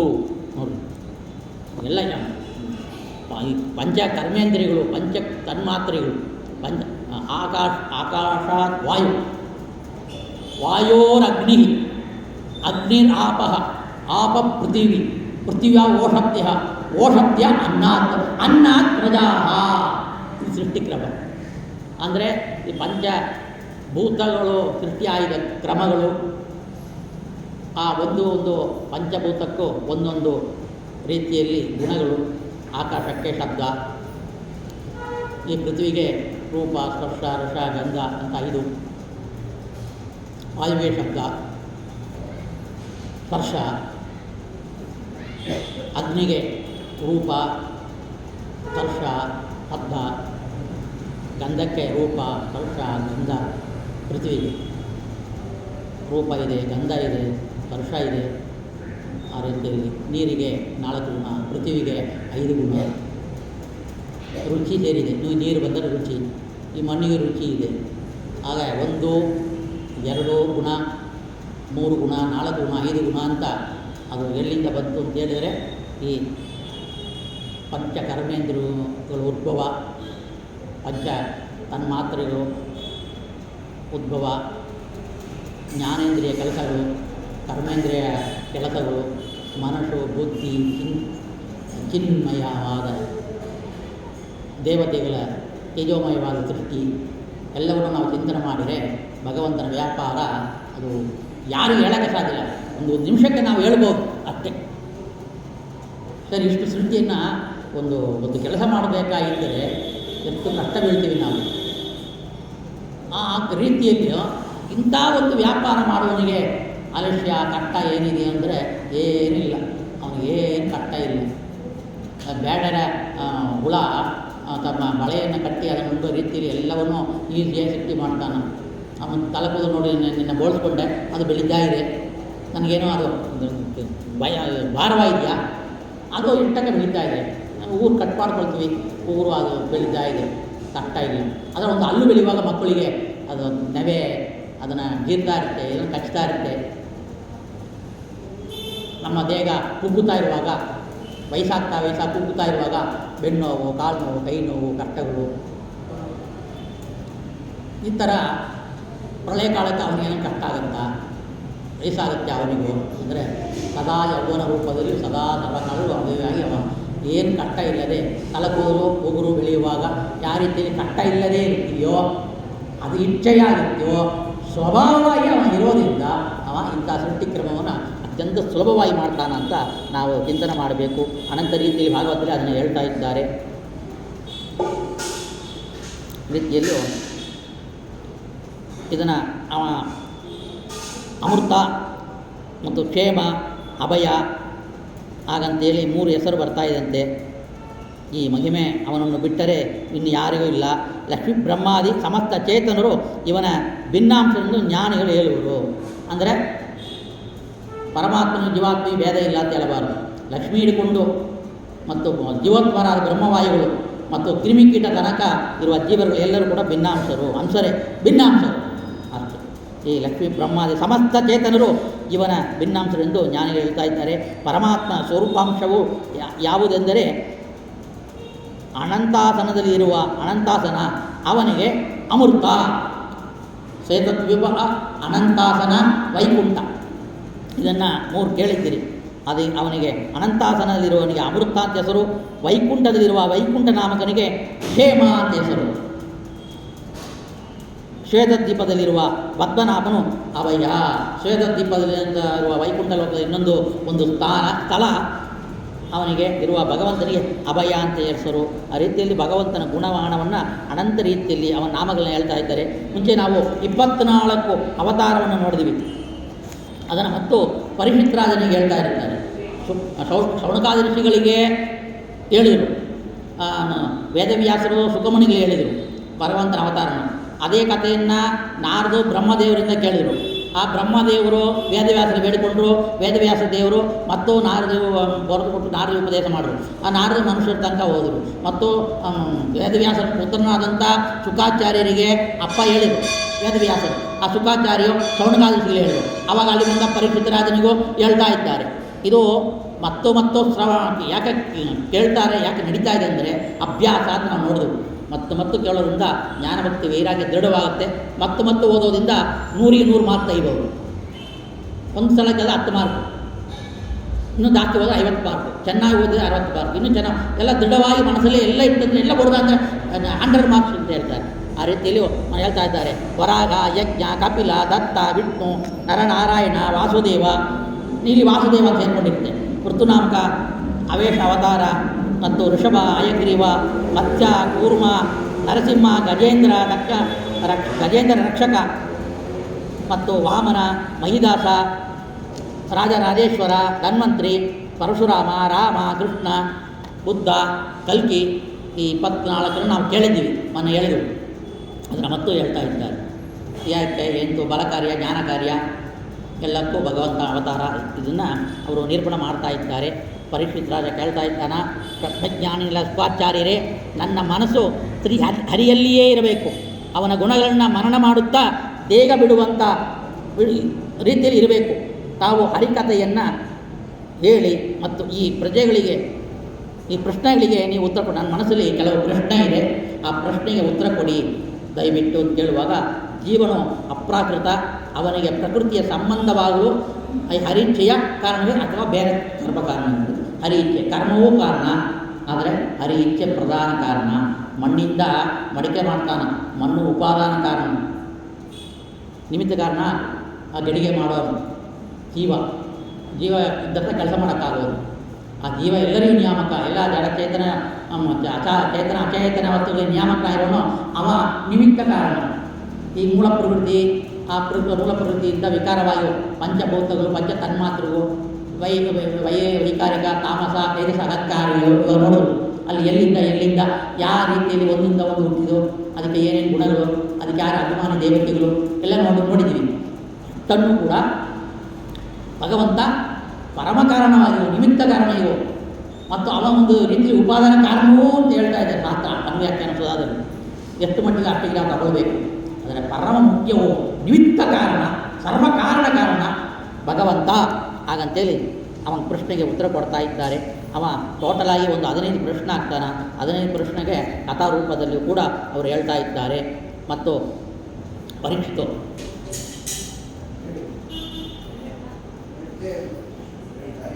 ಬ್ರಹ್ಮ ಲೋಕಕ್ಕೆ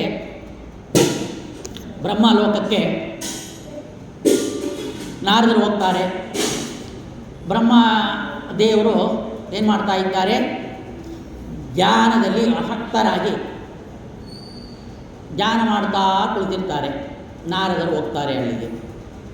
ಹೋಗಿದ ತಕ್ಷಣ ನಮಸ್ಕಾರ ಮಾಡಿ ನಿಲ್ತಾರೆ. ಅವ್ರು ಕಣ್ಣ ಇದೆ ನೋಡೋದಿಲ್ಲ, ತುಂಬ ಹೊತ್ತು ಕಾಯ್ತಾ ಇರ್ತಾರೆ. ಬ್ರಹ್ಮದೇವರು ಸ್ವಲ್ಪ ಹೊತ್ತು ಆದ ಮೇಲೆ ಕಣ್ಣ ಇದು ನೋಡ್ತಾರೆ. ಆಮೇಲೆ ಕೇಳ್ತಾರೆ, ಸೃಷ್ಟಿಕರ್ತರೆ, ನೀವು ಎಷ್ಟು ಕಾಲ ಧ್ಯಾನದಲ್ಲಿ ಕೂತ್ಕೊಂಡ್ಬಿಟ್ರಿ, ನೀವೇ ಸೃಷ್ಟಿಕರ್ತರು, ನಿಮಗೆ ಎಲ್ಲ ಜ್ಞಾನವೂ ಇದೆ, ಎಲ್ಲವನ್ನೂ ಸೃಷ್ಟಿ ಮಾಡಬಲ್ಲವರಾಗಿದ್ದೀರಿ, ಒಂದು ಅದ್ಭುತವಾದ ಸೃಷ್ಟಿಯನ್ನೆಲ್ಲ ಮಾಡಿದ್ದೀರಿ. ಹಾಗಿರುವಾಗ ನಿಮಗ್ಯಾಕೆ ಧ್ಯಾನ ಬೇಕೋ, ಆರಾಮ ಇರ್ಬೋದಲ್ಲ. ನೀವೇ ಸೃಷ್ಟಿಕರ್ತ, ಸೃಷ್ಟಿ ತಂದೆ, ಜ್ವಾಪತಿ, ಪಿತೃಸ್ಥಾನ ಎಲ್ಲ ಹೊಗಳ್ತಾರೆ, ಅನಂತ ಸ್ತೋತ್ರ ಮಾಡಿಬಿಡ್ತಾರೆ. ಅರಗಡ ಮುಚ್ಚಪ್ಪ, ಬಾಯಿ ಮುಚ್ಚು ಅಂತೇಳಿ ಹೋಗಿ ಬದ ಬಂತ ನದಿಯಲ್ಲಿ ಹೋಗಿ ಅಲ್ಲಿ ಮುಳುಗಿ, ಬ್ರಹ್ಮಲೋಕದಲ್ಲಿರುವ ನದಿಯಲ್ಲಿ ಮುಳುಗಿ ಸ್ನಾನ ಮಾಡಿ ಆಚರಣೆ ಮಾಡಿ ಇದು ಮಾಡಿಕೊಂಡು ಜಪಮಾಲ ಹಿಡ್ಕೊಂಡು ದ್ವಾದಶಾಕ್ಷಾಕ್ಷ ಮಂತ್ರವನ್ನು ಹೇಳ್ತಾರೆ.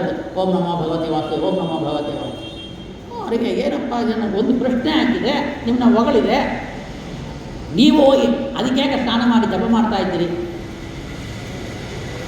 ಯಾರಾಣ ಸತ್ತೋದ್ರ ವಿಷಯ ಕೇಳಿದ್ರೆ ನಾವು ಸ್ನಾನಕ್ಕೆ ಹೋಗಿ ಜಪ ಮಾಡಬೇಕು, ಗೋಪ್ಯದ ತಿನ್ನಬೇಕು, ಏನೋ ಮಾಡ್ಕೋಬೇಕು. ಇವರು ಏನು ಕೇಳಿಬಿಟ್ರು ಪಾಪ ನಾರದರು. ಅದಂತೇಳಿ ಇರುವಾಗ ಎಂಥ ತಪ್ಪು ಕೆಲಸ ಮಾಡಿದಿ, ಎಂಥ ಪ್ರಶ್ನೆ ಹಾಕ್ಬಿಟ್ಟು ಅದು ನಾನು ಕಿವಿ ಕೇಳ್ದಲ್ವಾ, ನಿನ್ನ ಮಾತು, ನನ್ನ ಹೊಗಳಿದ್ದ ಮಾತು ನನ್ನ ಕಿವಿಯಲ್ಲಿ ಬಿತ್ತಲ್ವಾ, ಅದು ನನಗೆ ಪಾಪ ಬಂದ್ಬಿಡ್ತು. ಯಾಕಂದರೆ ಇದೆಲ್ಲ ನಾನೇನು ಮಾಡಿಲ್ಲ, ಇದಕ್ಕೆ ನಾನು ಕಾರಣಕರ್ತ, ಮುಖ್ಯ ಕಾರಣ ಅಲ್ಲ, ಆಗ ನಿಮಿತ್ತ ಕಾರಣ ಅಲ್ಲ ಅಂತ ಹೇಳ್ತಾರೆ. ಅವರು ಈ ಸೃಷ್ಟಿ ಮಾಡೋಕ್ಕೆ ಏನು ಕಾರಣ, ಯಾವ ರೀತಿಯಲ್ಲಿ ಸೃಷ್ಟಿ ಮಾಡಿರು ಹಾಗಂತೆಲ್ಲ ಕೇಳುವಾಗ, ನನ್ನನ್ನು ನಾವಿಕರಣದ ಸೃಷ್ಟಿ ಮಾಡುವ ನನ್ನ ತಂದೆಯಾದ ಶ್ರೀಮನ್ನಾರಾಯಣ, ಆ ಲಕ್ಷ್ಮೀಪತಿ, ಅವನೇ ಮುಖ್ಯ ಸೃಷ್ಟಿಕರ್ತ. ನನ್ನ ಸೃಷ್ಟಿ ಮಾಡೋದ್ರಿಂದ ಮತ್ತು ಸೃಷ್ಟಿ ಮಾಡೋಕ್ಕೆ ನನಗೆ ಬಂದಿಲ್ಲ, ತಪಸ್ಸು ಮಾಡಿದೆ, ಕಾಣಿಸ್ಕೊಂಡ್ರು, ಮತ್ತು ಗುರುವಾಗಿದ್ದು ವೇದೋಪದೇಶ ಮಾಡಿರು, ಮತ್ತು ನನಗೆ ಸೃಷ್ಟಿ ಮಾಡೋಕ್ಕೆ ಆಗೋದಿಲ್ಲ ಅಂತ ಹೇಳಿದೆ. ನೀ ಏನು ಭಯ ಬೀಳ್ಬೇಡ, ನಾನು ನಿನಗೆ ಉಪದೇಶ ಮಾಡ್ತೀನಿ ಹಾಗಂತೇಳಿ 4 ಶ್ಲೋಕ ಅದನ್ನು ಉಪದೇಶವನ್ನು ಮಾಡಿರು. ಹಾಗಂದರೆ ಭಾಗವತವನ್ನು 4 ಶ್ಲೋಕವಾಗಿ ಮಾಡಿಕೊಂಡು ನನಗೆ ಉಪದೇಶವನ್ನು ಮಾಡಿರು. ಆ 4 ಶ್ಲೋಕದಿಂದ ನಾನು ಪಾರಾಯಣ ಮಾಡಿದೆ, ಸೃಷ್ಟಿ ಆಯಿತು. ಸುಲಭವಾಗಿ ಸೃಷ್ಟಿ ಮಾಡಿಬಿಟ್ಟೆ. ನೋಡಿರಿ, ಅದು ಭಾಗವತ ಕಾರಣವಾಗುತ್ತೆ. ಅದು ಚತುಶ್ಲೋಕಿ ಭಾಗವತ ಅಂತ ಪ್ರಸಿದ್ಧ. ಅದು ಒಂದು 2 ನಿಮಿಷ ಮುಗಿಸ್ತೀನಿ. ಶ್ಲೋಕ ಈ ರೀತಿಯೇ: ಅಗಮೇವಾಸ ದೇವಾಗ್ರೇ ಚಾನ್ಯದ್ಯತ್ ಸದಸ್ಸತ್ಪರಂ ಪಶ್ಚಾದಗಂ ತ್ವಮೇತ್ಯಜ್ಜ ಯೋ ಅವಿಷ್ಯೇತ್ ಸ್ವಸ್ಪೃಗಂ. ಎರಡನೇ ಶ್ಲೋಕ. ಋತೇರ್ಥಂ ಯತ್ ಪ್ರೀತೀಯೇತ ನ ಪ್ರೀತೀಯೇತ ಆತ್ಮನಿ ತತ್ ವಿದ್ಯಾತ್ಮನೋ ಮಾಯಾ ಯಥಾ ಭಾಸೋ ಯಥಾ ತಮಃ ಯಥಾ ಮಹಾಂತಿ ಭೂತಾನಿ ಭೂತೇಷುಶ್ಚವತೇಷು ಚ ಪ್ರವಿಷ್ಠಾನ್ಯಪ್ರವಿಷ್ಠಾನಿ ತಥಾತ್ತೇಷು ನ ತೇಷ್ವಹಂ ಏತವದೇವ ಜಿಜ್ಞಾಸ್ಯಂ ತತ್ತಜಿಜ್ಞಾಸು ನಾತ್ಮನಃ ಅನ್ಯಯ ವ್ಯತಿರೇಕಾಭ್ಯಾಂ ಯತ್ ಸರ್ವತ್ರ ಸರ್ವದಾ ಅಂತೇಳಿ 4 ಶ್ಲೋಕವನ್ನು ಹೇಳಿದ್ದಾರೆ. ಆ 4 ಶ್ಲೋಕವೇ ನನಗೆ ತುಂಬ ಶಕ್ತಿಯನ್ನು ಕೊಡಿತು, ಆ ವೀರ್ಯವನ್ನು ಕೊಡಿತು, ಸೃಷ್ಟಿ ಮಾಡೋಕ್ಕೆ ಒಂದು ಅನುಕೂಲ ಆಯಿತು. ಆ 4 ಶ್ಲೋಕದ ಅರ್ಥ ಏನು, ಆ ಅರ್ಥದಿಂದ ನಾವು ಈ 4 ಶ್ಲೋಕದಿಂದ ಇಡೀ ಒಂದು ಭಾಗವತವನ್ನು ಹೇಗೆ ಭಗವಂತ ಬ್ರಹ್ಮದೇವರಿಗೆ ಉಪದೇಶವನ್ನು ಮಾಡಿದ್ದಾನ ಹಾಗಂತೇಳಿ ನಾಳೆ ನೋಡೋಣ ಅಂತೇಳಿ ಇವತ್ತಿನ ಪ್ರವಚನವನ್ನು ನಮ್ಮ ಗುರು ಶ್ರೀ ರಾಘವೇಂದ್ರ ತೀರ್ಥ ಗುರುವಾಂತರ್ಗತ ಭಾರತೀಯ ರಮಣ ಮುಖ್ಯ ಪ್ರಾಣ ಅಂತರ್ಗತ ಸವಿತೃನಾಮಕ ಲಕ್ಷ್ಮೀನಾರಾಯಣವನ್ನ ಮಮ ಕುಲಸ್ವಾಮಿ ಲಕ್ಷ್ಮೀ ವೆಂಕಟೇಶ್ವರ ಅಭಿನ್ನ ಮಮ ಹೃತ್ಕಮಲ ನಿವಾಸಿ ಬಿಂಬಮೂರ್ತಿ ಪರಮಾತ್ಮನಿಗೆ ಅರ್ಪಣೆ ಮಾಡ್ತಾ ಇದ್ದೀನಿ. ಆ ವಿರಾಟ್ ರೂಪ ಏನು ಕೇಳಿದ್ವೋ ಆ ವಿರಾಟ್ ರೂಪದಲ್ಲಿರುವ ಅನಂತ ರೂಪಿ ಭಗವಂತನಿಗೆ ಅರ್ಪಣೆ ಮಾಡ್ತಾ ಇದ್ದೀನಿ. ಕಾಯೇನ ವಾಚ ಮನಸ್ಸೇಂದ್ರಿರುವ ಬುದ್ಧ್ಯಾತ್ಮನವ ಅನುಸೃತೆ ಸ್ವಭಾವತ್ ಕರೋಮಿ ಯತ್ತತ್ ಸಕಲಂ ಪರಸ್ಮೈ ಶ್ರೀಮನ್ನಾರಾಯಣ ಇತಿ ಸಮರ್ಪಯಾಮಿ. ಶ್ರೀಕೃಷ್ಣಾರ್ಪಣಮಸ್ತು. ಶ್ರೀಕೃಷ್ಣಾರ್ಪಣಮಸ್ತು. ಹನುಮನೊಡೆಯ ರಾಮವಿಠಲ ಉದ್ಧರಿ ಸ್ವಾಮಿ ಉದ್ಧರಿಸು. ಹನುಮನೊಡೆಯ ರಾಮವಿಠಲ ಉದ್ಧರಿ ಸ್ವಾಮಿ ಉದ್ಧರಿಸು. ಹರಿ ಓಂ.